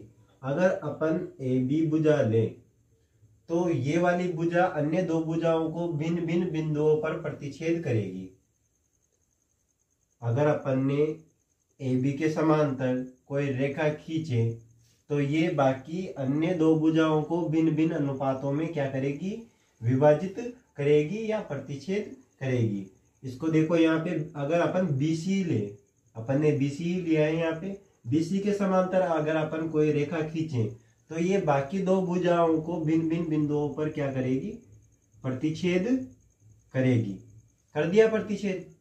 अगर मान लो अपन AC के समांतर कोई रेखा खींचते, इस AC के समांतर कोई रेखा खींचते, ये रेखा खींच ली अपन ने, तो ये बाकी 2 भुजाओं को भिन्न भिन्न बिंदुओं पर प्रतिच्छेद करती। ठीक है, ये अपनी क्या है, थेल्स परिमेय है। इसको देखो आप ध्यान से, एक भुजा के समांतर अन्य 2 भुजाओं को भिन्न भिन्न बिंदुओं पर प्रतिच्छेद करने के लिए एक रेखा खींची जाती है। ठीक है, एक भुजा के समांतर अन्य 2 भुजाओं को भिन्न भिन्न बिंदुओं पर प्रतिच्छेद करने वाली एक रेखा खींची जाती है। अपन ने ये एक भुजा ले ली, और इसके समांतर कोई रेखा ले ली जो बाकी दो भुजाओं को क्या कर रही है, भिन्न भिन्न बिंदुओं पर प्रतिच्छेद कर रही है। तो ये अन्य दो भुजाओं को समान अनुपात में विभाजित करती हैं। ठीक है, ये वाली भुजा है BC, इसके समांतर खींची अपन ने DE, ये कोई रेखा खींची DE। अब ये जो बाकी दो भुजा बची हैं इनको क्या करेगा, समान अनुपात में विभाजित कर देगा। तो देखो यहाँ पे समान अनुपात में विभाजित कर दिया, तो ये हो गया AD, ये हो गया BD, ये हो गया AE, ये हो गया EC।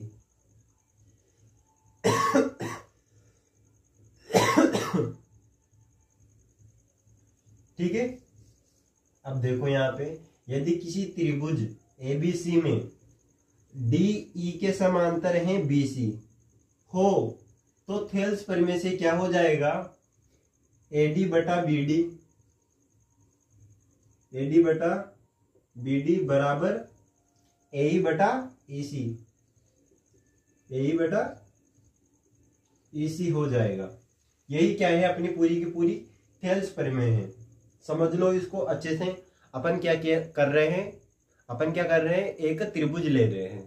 ठीक है, एक त्रिभुज ले लिया, मान लो अपन ने ले लिया ABC, ये कोई त्रिभुज ले लिया ABC।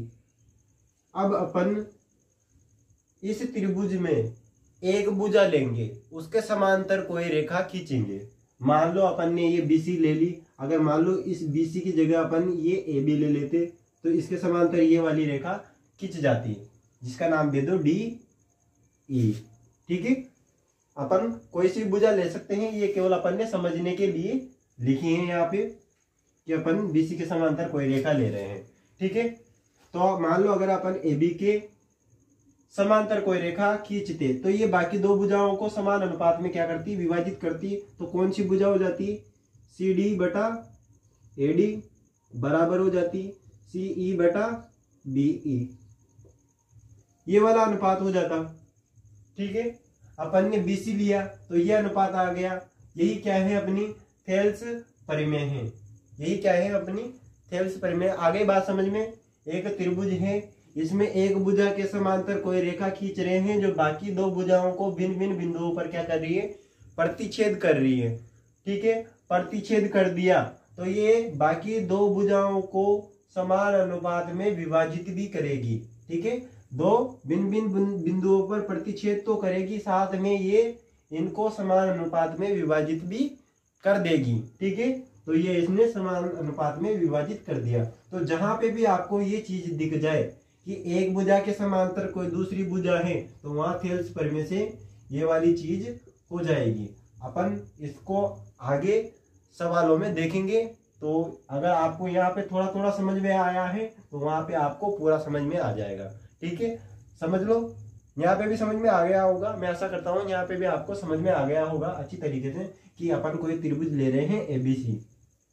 अब इसमें एक भुजा ले रहे हैं, एक भुजा के समांतर कोई रेखा खींच रहे हैं जो बाकी दो भुजाओं को क्या कर रही है, भिन्न भिन्न बिंदुओं पर प्रतिच्छेद कर रही है, साथ में ये इनको भिन्न भिन्न समान अनुपात में विभाजित भी कर रही है। भिन्न भिन्न बिंदुओं पर प्रतिच्छेद भी कर रही है और इनको समान अनुपात में विभाजित भी कर रही है। यही अपनी थेल्स प्रमेय है, सीधी बात।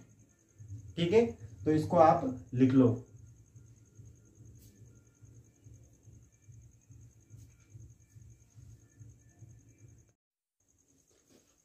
तो देखो इधर, अब ये अपने पास आ गया है थेल्स प्रमेय का विलोम। थेल्स प्रमेय का विलोम। विलोम का अर्थ क्या होता है, अपोजिट। अपोजिट यानी उल्टा। ठीक है, विलोम का अर्थ हो गया उल्टा। अब थेल्स प्रमेय का उल्टा क्या हो जाएगा देखेंगे। अभी आपको पता चल जाएगा कि इसका नाम थेल्स प्रमेय का विलोम क्यों पड़ा। तो देखो इधर, यदि एक रेखा किसी त्रिभुज की दो भुजाओं को एक समान अनुपात में विभाजित करता है। ठीक है, यदि एक रेखा किसी त्रिभुज की दो भुजाओं को समान अनुपात में विभाजित करे तो वह तीसरी भुजा की समांतर होती है। ठीक है, अपन ने मान लिया ये कोई त्रिभुज है ABC। अब एक रेखा खींच रहे हैं अपन जो दो भुजाओं को क्या कर रही है, समान अनुपात में विभाजित कर रही है, तो वह तीसरी भुजा के समांतर होगी। जैसे कि मान लो अपन ने ये दो भुजा ले ली, एक रेखा खींची जो दो भुजाओं को क्या कर रही है, समान अनुपात में विभाजित कर रही है, और तीसरी भुजा की क्या हो रही है, ये समांतर। थेल्स प्रमेय क्या थी कि एक भुजा के समांतर अपन कोई रेखा ले रहे हैं, कि एक भुजा के समांतर अपन कोई रेखा ले रहे हैं, डी समांतर BC। तो अपने क्या आ रहा था, AD बटा BD बराबर AE बटा EC। ठीक है, यदि ऐसा दे रखा हो तो ऐसा आता है अपने थेल्स प्रमेय से। किससे? थेल्स प्रमेय से। यदि अपन को दे रखा हो कि एक भुजा के समांतर कोई दूसरी भुजा है जो बाकी दो भुजाओं को भिन्न भिन्न अनुपात में क्या कर रही हैं, विभाजित कर रही हैं, तो ये इनको समान अनुपात में बाकी दो भुजाओं को भी क्या करेगी, इन भुजाओं को भी क्या करेगी, समान अनुपात में विभाजित भी करेगी। दो बिंदुओं पर प्रतिच्छेद कर रही हैं तो ये उन दोनों भुजाओं को भिन्न भिन्न अनुपात में विभाजित भी करेगी। यही क्या है, अपनी थेल्स प्रमेय। और थेल्स प्रमेय का विलोम क्या है कि यदि ऐसा दे रखा हो तो अपने कैसा आ जाएगा, DE समांतर BC। ठीक है, ये समांतर का चिन्ह है, किसी को डाउट हो तो ध्यान रखना, ये क्या है, समांतर का चिन्ह। जिसको नहीं पता वो लिख लेना। ठीक है, थेल्स प्रमेय में तो क्या था अपने कि एक त्रिभुज है, एक भुजा के समांतर अपन कोई रेखा खींच रहे हैं जो बाकी दो भुजाओं को भिन्न भिन्न बिंदुओं पर प्रतिच्छेद कर रही हैं, और वो भुजा समान अनुपात में विभाजित भी हो रही हैं। यदि अपन को DE समांतर BC दिया हुआ हो, यदि अपन को DE समांतर BC दिया हो तो ऐसा आता है, इनका अनुपात आता है। यदि अपने पास अनुपात दे रखा हो तो ये दो भुजाएं समांतर आती हैं। ठीक है, ये अपनी क्या है, थेल्स प्रमेय है, थेल्स प्रमेय का विलोम है। ये थेल्स प्रमेय है, ये थेल्स प्रमेय का विलोम है। बस इतना सा है। उसके बाद में अपन उदाहरण के क्वेश्चन करेंगे जहां पे आपका ये जो डाउट रहेगा, थोड़ा बहुत ये डाउट होगा तो वो वहां पे क्लियर हो जाएगा। ठीक है, तो अभी तो इनको उतार लो आप अच्छी तरीके से।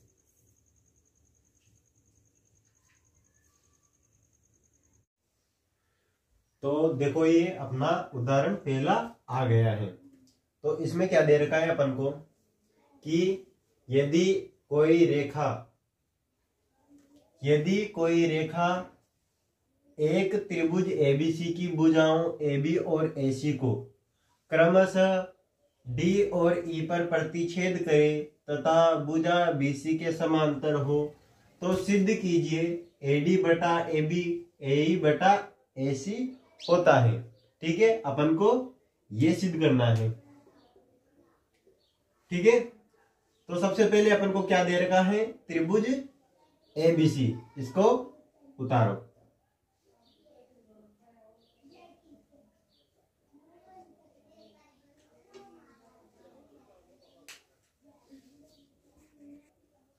तो ये अपना कोई त्रिभुज हो गया ABC। ये अपना कोई त्रिभुज हो गया ABC। आगे क्या दे रहा है कि AB और AC को क्रमशः D और E पर प्रतिच्छेद कर रहे हैं। AB को D पर और AC को E पर प्रतिच्छेद कर रहे हैं तथा BC के क्या है, समांतर। BC के क्या है, समांतर हैं। तो BC समांतर हो गया DE के। तो सबसे पहले अपन लिखेंगे जो अपन को दे रखा है। तो दिया है, क्या दिया है अपन को कि त्रिभुज ABC है और भुजा AB और AC को क्रमशः D और E पर प्रतिच्छेद कर रहे हैं। ठीक है, कोई त्रिभुज है ABC जिसकी भुजा AB और AC को दो बिंदु प्रतिच्छेद कर रहे हैं D और E, और इस प्रकार प्रतिच्छेद कर रहे हैं कि वो BC की क्या है, समांतर। तो कुल मिला के अपन को दे रखा है यहाँ पे BC समांतर DE। ठीक है, कुल मिला के अपन को ये चीज दे रखी है। उसके बाद में अपन को सिद्ध क्या करना है, सिद्ध करना है, क्या सिद्ध करना है अपन को, AD बटा AB, AD बटा AB बराबर AE बटा AC। ठीक है, ये अपन को सिद्ध करना है। तो चलते हैं उपपत्ति की तरफ, इसकी उपपत्ति की तरफ चलते हैं। तो देखो यहां पे AD बटा AB, AD बटा AB, ये आधी वाली भुजा और ये पूरी वाली भुजा। उसके बाद में AE बटा AC, ये आधी वाली भुजा और ये पूरी वाली भुजा अपन को लानी है। ठीक है, तो सबसे पहले जो दे रखा है उसको उठाओ, BC समांतर है DE के। ठीक है, जब दो भुजा अपने पास समांतर हो तो वहां पे अपनी थेल्स प्रमेय लग जाती हैं। तो थेल्स प्रमेय से, थेल्स प्रमेय से, थेल्स प्रमेय से क्या हो जाएगा, थेल्स प्रमेय अपनी क्या बोल रही है कि किसी त्रिभुज ABC में किसी भुजा के समांतर कोई भुजा खींची जाए तो वह बाकी दो भुजा जो बची हैं उनको समान अनुपात में क्या कर देता है, ये विभाजित कर देता है। तो इसके समांतर ये वाली भुजा है। ठीक है, इस भुजा के समांतर ये वाली भुजा है, तो ये बाकी दो भुजाओं को क्या करेगी, समान अनुपात में विभाजित कर देगी। तो AD बटा BD अपने पास आ जाएगा, AD बटा BD आ गया, इधर AE बटा EC आ गया, AE बटा EC। अब देखो ये ऊपर वाले तो अपने पास आ गए, पर अपन को लाने हैं ये नीचे वाले। तो अपन क्या करेंगे, यहाँ पे ध्यान से देखो आप, इनको उल्टा करके अपन एक जोड़ देंगे, इनको उल्टा करेंगे और दोनों पक्षों में क्या करेंगे, +1 कर देंगे। ऐसा क्यों करेंगे ये आपको आगे पता चल जाएगा। तो करते हैं, लिख दो, दोनों पक्षों को उल्टा करके एक जोड़ने पर, तो करो इनको उल्टा, ये हो गया BD बटा AD +1 ऐड कर दिया अपन ने। ठीक है, उसके बाद में इधर क्या हो जाएगा, EC बटा AE +1। ठीक है, क्या किया अपन ने, दोनों पक्षों को उल्टा किया और इसमें +1 ऐड कर दिया। ठीक है, और कुछ नहीं किया। उसके बाद में अब यहाँ पे आप क्या ले लिया, लसा ले लिया। ठीक है, अब BD प्लस AD, देखो यहाँ पे AD प्लस BD या BD प्लस AD, ये आधी आधी भुजा है, BD आधी भुजा है, AD आधी भुजा है। अगर इन आधी भुजाओं को जोड़ दें, तो पूरी भुजा बनेगी या नहीं बनेगी। BD आधी भुजा है, AD आधी भुजा है और इसकी पूरी भुजा क्या है, AB। तो अपन इसकी जगह पे AB लिख सकते हैं। दोनों को क्या कर रहे हैं, अपन जोड़ रहे हैं, तो पूरी भुजा बन गई अपने AB बटा इधर AD, ऐसे के ऐसे। उसके बाद में इधर देखो AE plus EC plus AE। ठीक है, दोनों आधी आधी भुजा है, अगर इन दोनों को अपन जोड़ेंगे तो पूरी भुजा बन जाएगी अपने AC। ठीक है, तो इन दोनों की जगह पे अपन क्या लिख सकते हैं, AC बटा AE। ठीक है, अब वापस दोनों पक्षों को उल्टा कर दो, जिससे अपनी ये वाले अनुपात अपने पास आ जाएंगे। ठीक है, दोनों को आप क्या करो, उल्टा कर दो, जिसमें ये अनुपात अपने पास आ जाएंगे। तो करो इनको उल्टा, लिख दो यहाँ पे, दोनों पक्षों को उल्टा करने पर, दोनों पक्षों को उल्टा करने पर, कर दो इनको उल्टा, AD बटा AB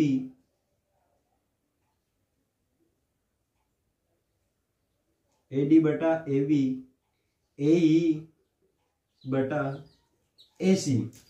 ठीक है, यही अपन को क्या करना था, लाना था। तो इति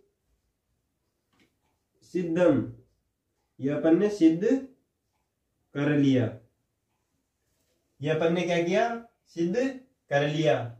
सबसे पहले अपन ने क्या किया, इसने दे रखा था यदि कोई रेखा, ये कोई रेखा है त्रिभुज ABC को, इस वाले त्रिभुज ABC को, भुजा AB और AC को, इस वाली भुजा और इस वाली भुजा को क्रमशः D और E पर प्रतिच्छेद करे तथा BC के समांतर हो, तो अपन को सिद्ध करना था। ये सबसे पहले अपन को दिया था, सबसे पहले अपन को दे रखा है कि ये BC समांतर है DE के।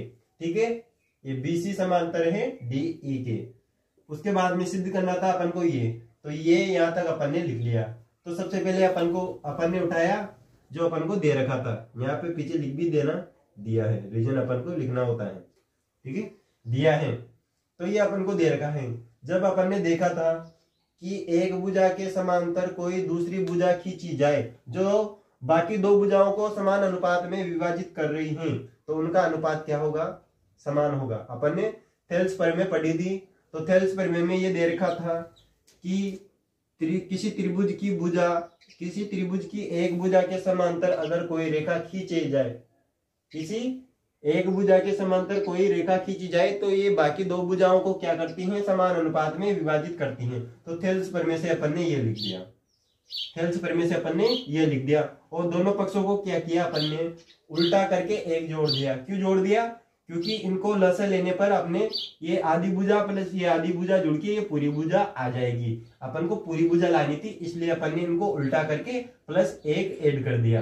ठीक है, ये अपन ने यहाँ पे लसा लिया, लसा लेने के बाद में ये आ गया, फिर से इनको उल्टा किया ताकि ये अपने पास आ गए इति सिद्धम। ठीक है, कोई दिक्कत नहीं। तो चलो इनको आप अच्छी तरीके से उतार लो, बाकी अपन चलेंगे अगले उदाहरण की ओर।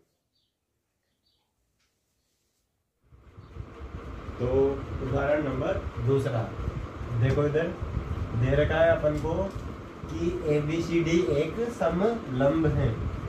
ABCD एक क्या है, समलंब है, जिसमें AB समांतर है DC के। ये AB और DC दोनों क्या है, समांतर हैं। और असमांतर भुजा AD और BC, असमांतर भुजा AD और BC पर बिंदु क्रमशः E और F इस प्रकार है कि EF भुजा AB के समांतर हैं। तो सिद्ध करना है अपन को AE बटा ED BF बटा FC।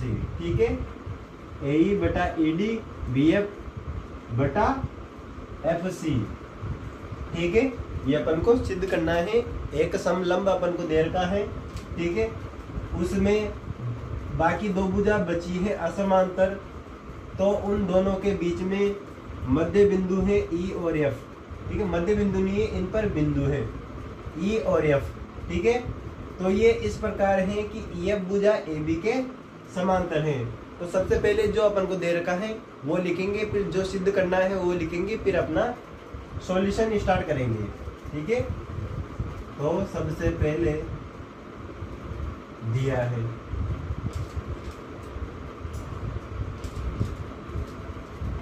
क्या दे रखा है अपन को, AB समांतर है DC के, AB समांतर है DC की, और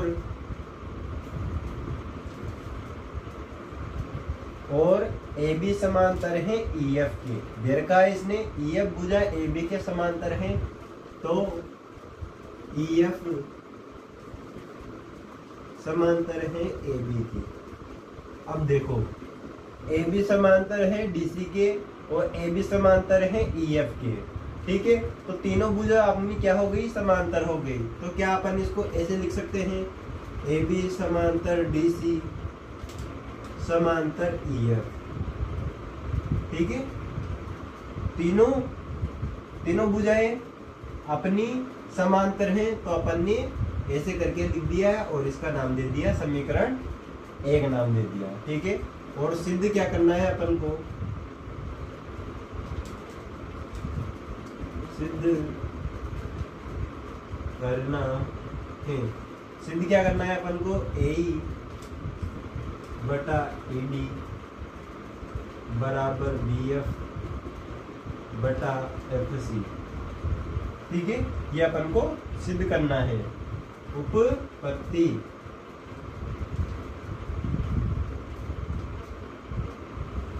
तो सबसे पहले अपन करेंगे यहाँ पे रचना। क्या करेंगे अपन, रचना में क्या करेंगे अपन, ये AC है, इसको अपन मिला रहे हैं, या ऐसे बोल दो AC विकर्ण खींच रहे हैं, इसका नाम दे दो O। ठीक है, रचना में जो किया अपन ने वो लिखना होता है, तो अपन ने क्या किया, AC विकर्ण खींचा, AC विकर्ण खींचा तथा EF और AC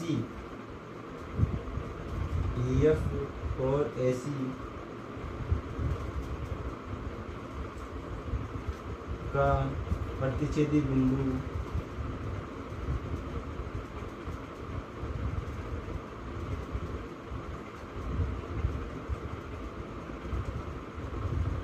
O नाम दिया।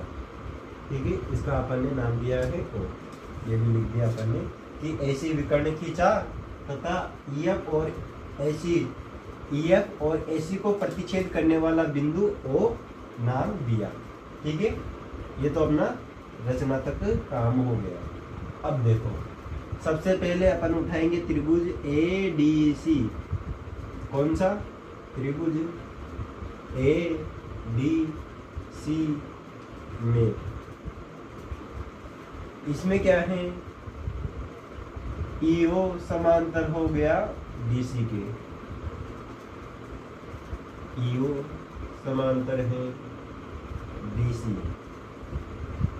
ये EF पूरी भुजा है, इसको आधी करेंगे तब भी ये इसके समांतर ही होगी, इसको बढ़ा देंगे तब भी ये इसके समांतर ही होगी। ठीक है, तो ये अपनी आधी भुजा हो गई, तो ये वाली EO समांतर हो जाएगी DC के। EF पहले से समांतर है DC के, अपन ने क्या किया, इसको आधा कर दिया, यहाँ से AC विकर्ण खींचा तो ये थोड़ा आधा हो गया, थोड़ा छोटा हो गया, इसको छोटा करो या बड़ा करो, ये समांतर है तो समांतर ही रहेगी। ठीक है, तो EO समांतर DC अपन ने ये लिख दिया। अब देखो, जब दो भुजाएं अपने पास समांतर होती हैं तो बाकी दो भुजाएं बची हुई हैं, उनके अनुपात अपने समान आते हैं। ठीक है, तो AE थेल्स प्रमेय से लिख दो, यहाँ पे थेल्स प्रमेय से, थेल्स प्रमेय से क्या हो जाएगा अपने, AE बटा ED बराबर AO बटा OC। इसको दे दो समीकरण 2 नाम। ठीक है, इस वाले त्रिभुज का काम हो गया। अब उठाएंगे अपन दूसरा वाला त्रिभुज, त्रिभुज CAB में, इसमें क्या है, OF समांतर है AB के,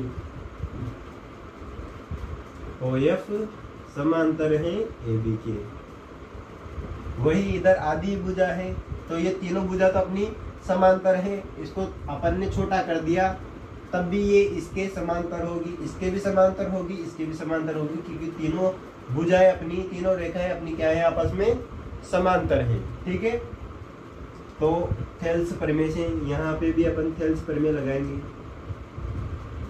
थेल्स प्रमेय से टेल्स प्रमेय से क्या हो जाएगा अपने, टेल्स प्रमेय से इधर से ले लो या इधर से ले लो, बात एक ही है। इधर से ले लेते हैं अपन क्योंकि AO बटा AC है, तो इधर से लेते हैं अपन AO बटा OC बराबर BF बटा FG। इसको नाम दे दो समीकरण 3। अब देखो यहाँ पे समीकरण 2 व 3 से, अब देखो यहाँ पे अपन को लाना क्या है, EF बटा ED BF बटा FC, ठीक है। तो देखो यहाँ पे ये वाला मान तो अपने पास आ रहा है, इधर ये वाला मान भी अपने पास आ रहा है, ठीक है। ये पहला वाला मान हो गया, ये दूसरा वाला मान हो गया। अब देखो अपन क्या करेंगे कि ये जो समीकरण 2 है, समीकरण 2 है, इसमें जो AO बटा OC का मान है ये किसके बराबर है, AO बटा OC BF बटा FC के बराबर है। तो अपन इसकी जगह पे AO बटा OC के जगह पे, AO बटा OC की जगह पे अपन क्या लिख सकते हैं, BF बटा FC, BF बटा FC लिख सकते हैं, क्योंकि OA बटा OC किसके बराबर है, BF बटा FC के। तो अपन लिख सकते हैं ये चीज, तो लिख दो AE बटा ED बराबर BF बटा FC, ठीक है। इति सिद्धम, यही क्या करना था अपन को, सिद्ध करना था। एक और बार देख लो, अपन को क्या दे रखा था कि कोई ABCD समलंब है अपने पास, जिसमें AB समांतर है DC के, AB समांतर है DC के, और असमांतर भुजा AD और BC, इन पर बिंदु है E और F, ठीक है। और ये इस प्रकार है कि ये EF भुजा है, ये AB के भी क्या है, समांतर है। अब अपन ने क्या किया, अपन को ये दोनों चीजें दे रखी थी, ठीक है।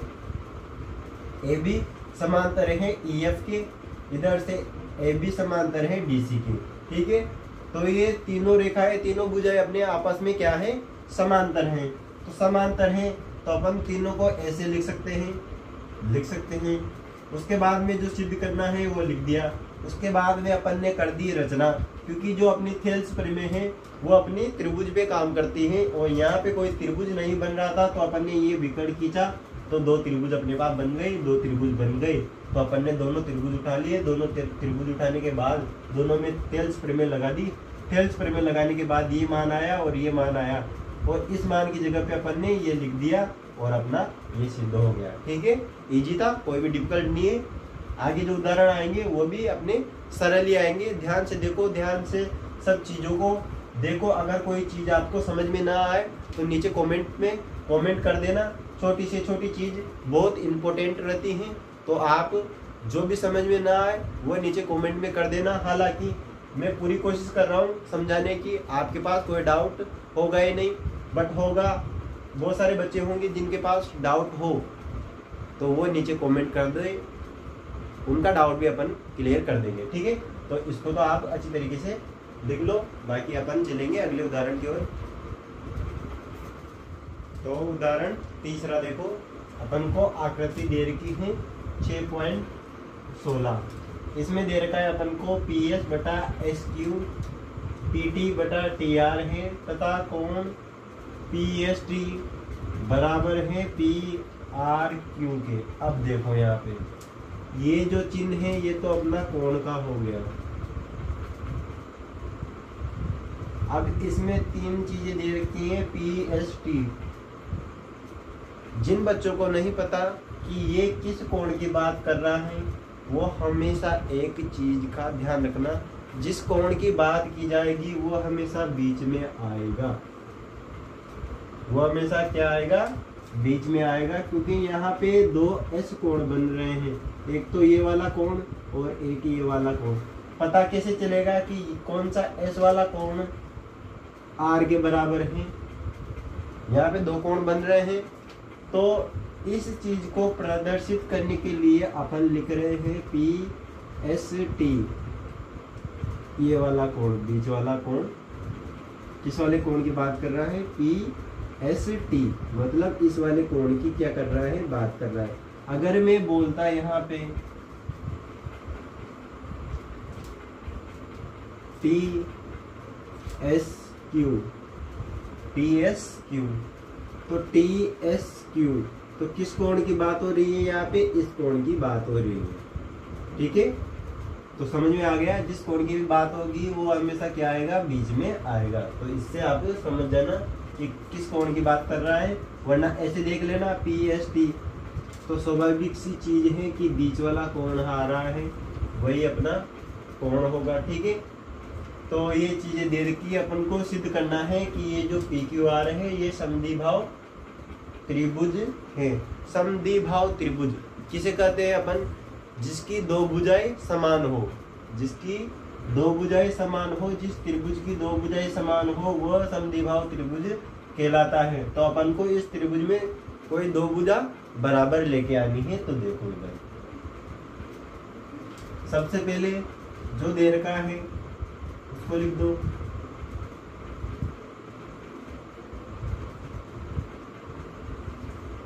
जो दे रखा है उसको लिख दो। क्या दे रखा है अपन को?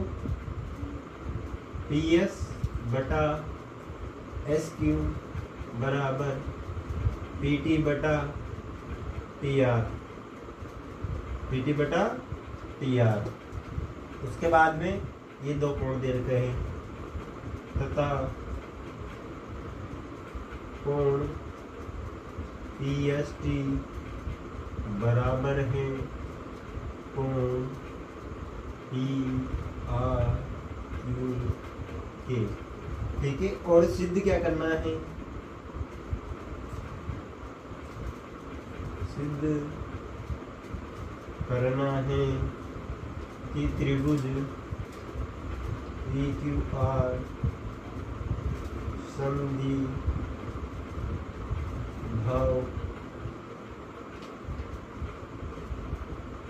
त्रिभुज समद्विभाव है। ठीक है, त्रिभुज ABC समद्विभाव है, ये अपन को सिद्ध करना है। ठीक है, चलते हैं इसकी उपपत्ति की तरफ। बिल्कुल सिंपल क्वेश्चन है, कुछ भी मत करो। अपने अगर कुछ बेसिक चीजें अच्छी हैं तो इस सवाल में कुछ भी नहीं है। ठीक है, अगर अपनी बेसिक चीजें स्ट्रॉन्ग रहेगी तो अपने लिए ये कोई भी सवाल कठिन नहीं होंगे।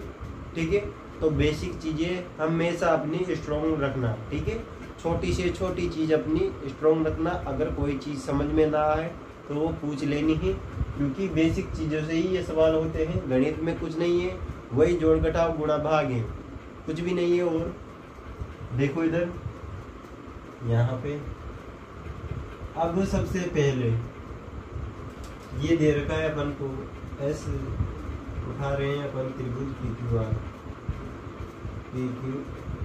में अपन को दे रखा है PS बटा SQ बराबर PT बटा PR।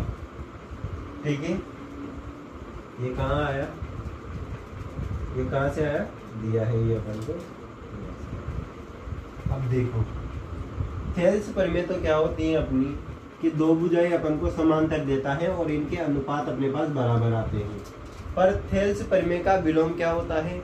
अपने पास अनुपात समान आते हैं और दो भुजाएं क्या होती है? समांतर होती है। यहाँ पे अनुपात बराबर आ रहे हैं तो ST बटा QR समांतर हो गया। यहाँ पे लिख दो थेल्स प्रमेय के विलोम से। थेल्स प्रमेय के विलोम से, थेल्स प्रमेय के विलोम से क्या हो गया? ST समांतर हो गया QR के। ठीक है, ST समांतर हो गया QR के। अपन ने सब चीजें अच्छी तरीके से देखी थी। थेल्स प्रमेय क्या होती है, थेल्स प्रमेय का विलोम क्या होता है, अपन ने हर चीज एक अच्छी तरीके से देखी हुई है। तो देखो यहाँ पे थेल्स प्रमेय के विलोम से ये आ गया। और देखो इधर अपने पास एक और चीज दे रखी है, PSP बराबर PR Q।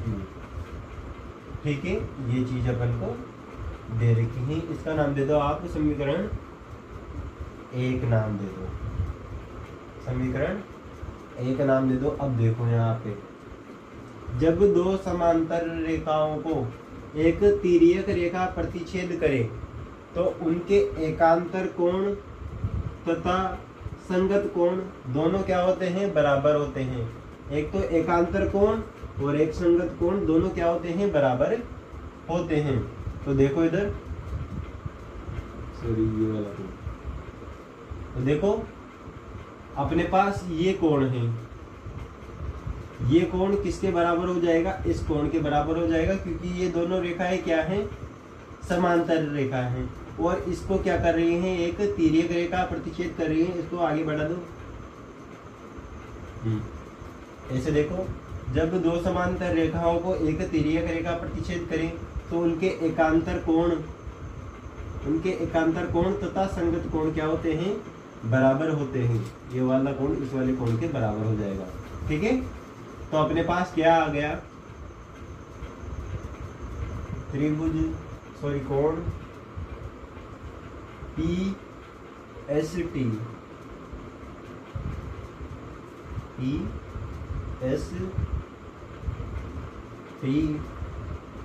बराबर ये वाला कोण और ये वाला कोण दोनों संगत कोण हो गए, तो PQR।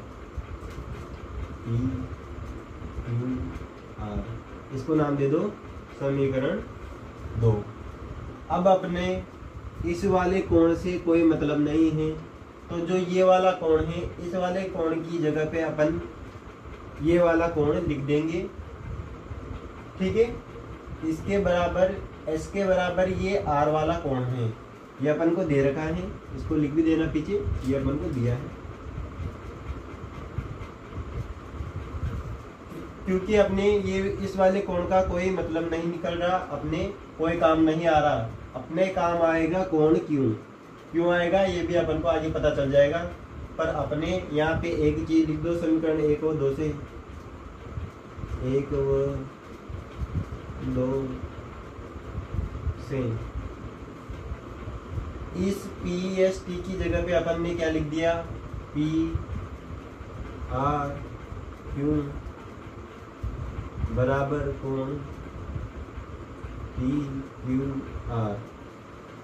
अब देखो, अब आपको पता चलेगा कि ये S वाला कोण था, वो अपने काम का क्यों नहीं है। अपन को PQR एक समद्विबाहु त्रिभुज सिद्ध करना है। यदि इनके कोण, यदि किसी त्रिभुज के दो कोण समान हो तो उनकी सम्मुख भुजाएं क्या होती हैं? बराबर होती हैं। तो इस वाले कोण की तो अपनी PR हो गई और इस वाले कोण की अपनी PQ हो गई। ठीक है, तो ये R वाला है, तो इसकी जगह पे अपने PQ आ गया, और इस वाले कोण Q है, इसकी जगह पे अपने क्या आ गया? PR आ गया। पीछे लिख भी देना, क्योंकि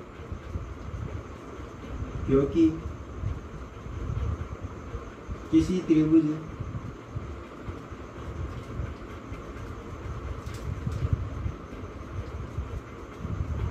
के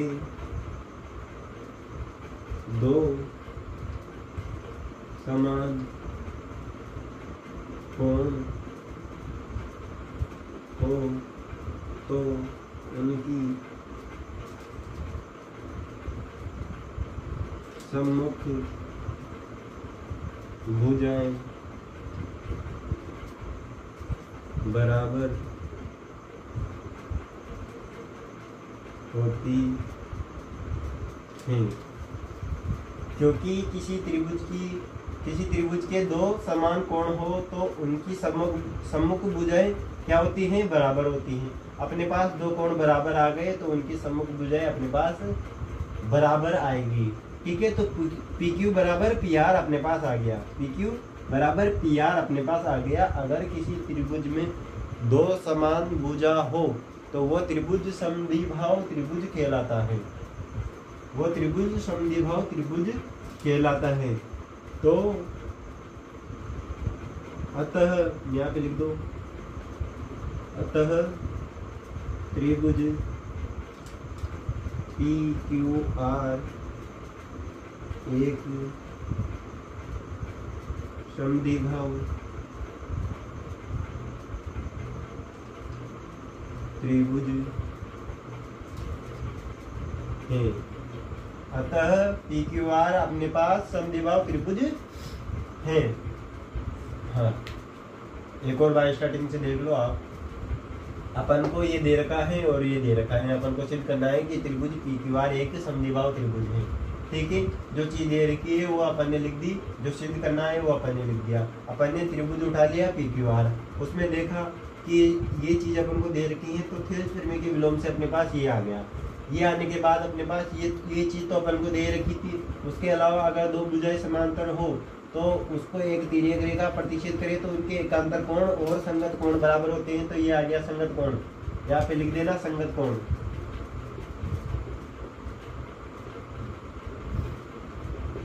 संगत कोण बराबर होते हैं तो समीकरण 1 और 2 से ये अपने आ गया। PSD अपने पास ये वाला कोण था जो अपने कोई भी काम नहीं आ रहा था, इसलिए अपन ने इसको हटा दिया। अगर किसी त्रिभुज के दो कोण बराबर हो तो उनके सम्मुख भुजाएं बराबर होती हैं, तो ये दो सम्मुख भुजाएं आ गई। अगर किसी त्रिभुज में दो भुजाएं बराबर हो तो वो त्रिभुज समद्विभाव त्रिभुज कहलाता है। ये आ गया इति सिद्धम। इति सिद्धम परसों राइटिंग में ही। ठीक है, तो इसको भी छाप लो।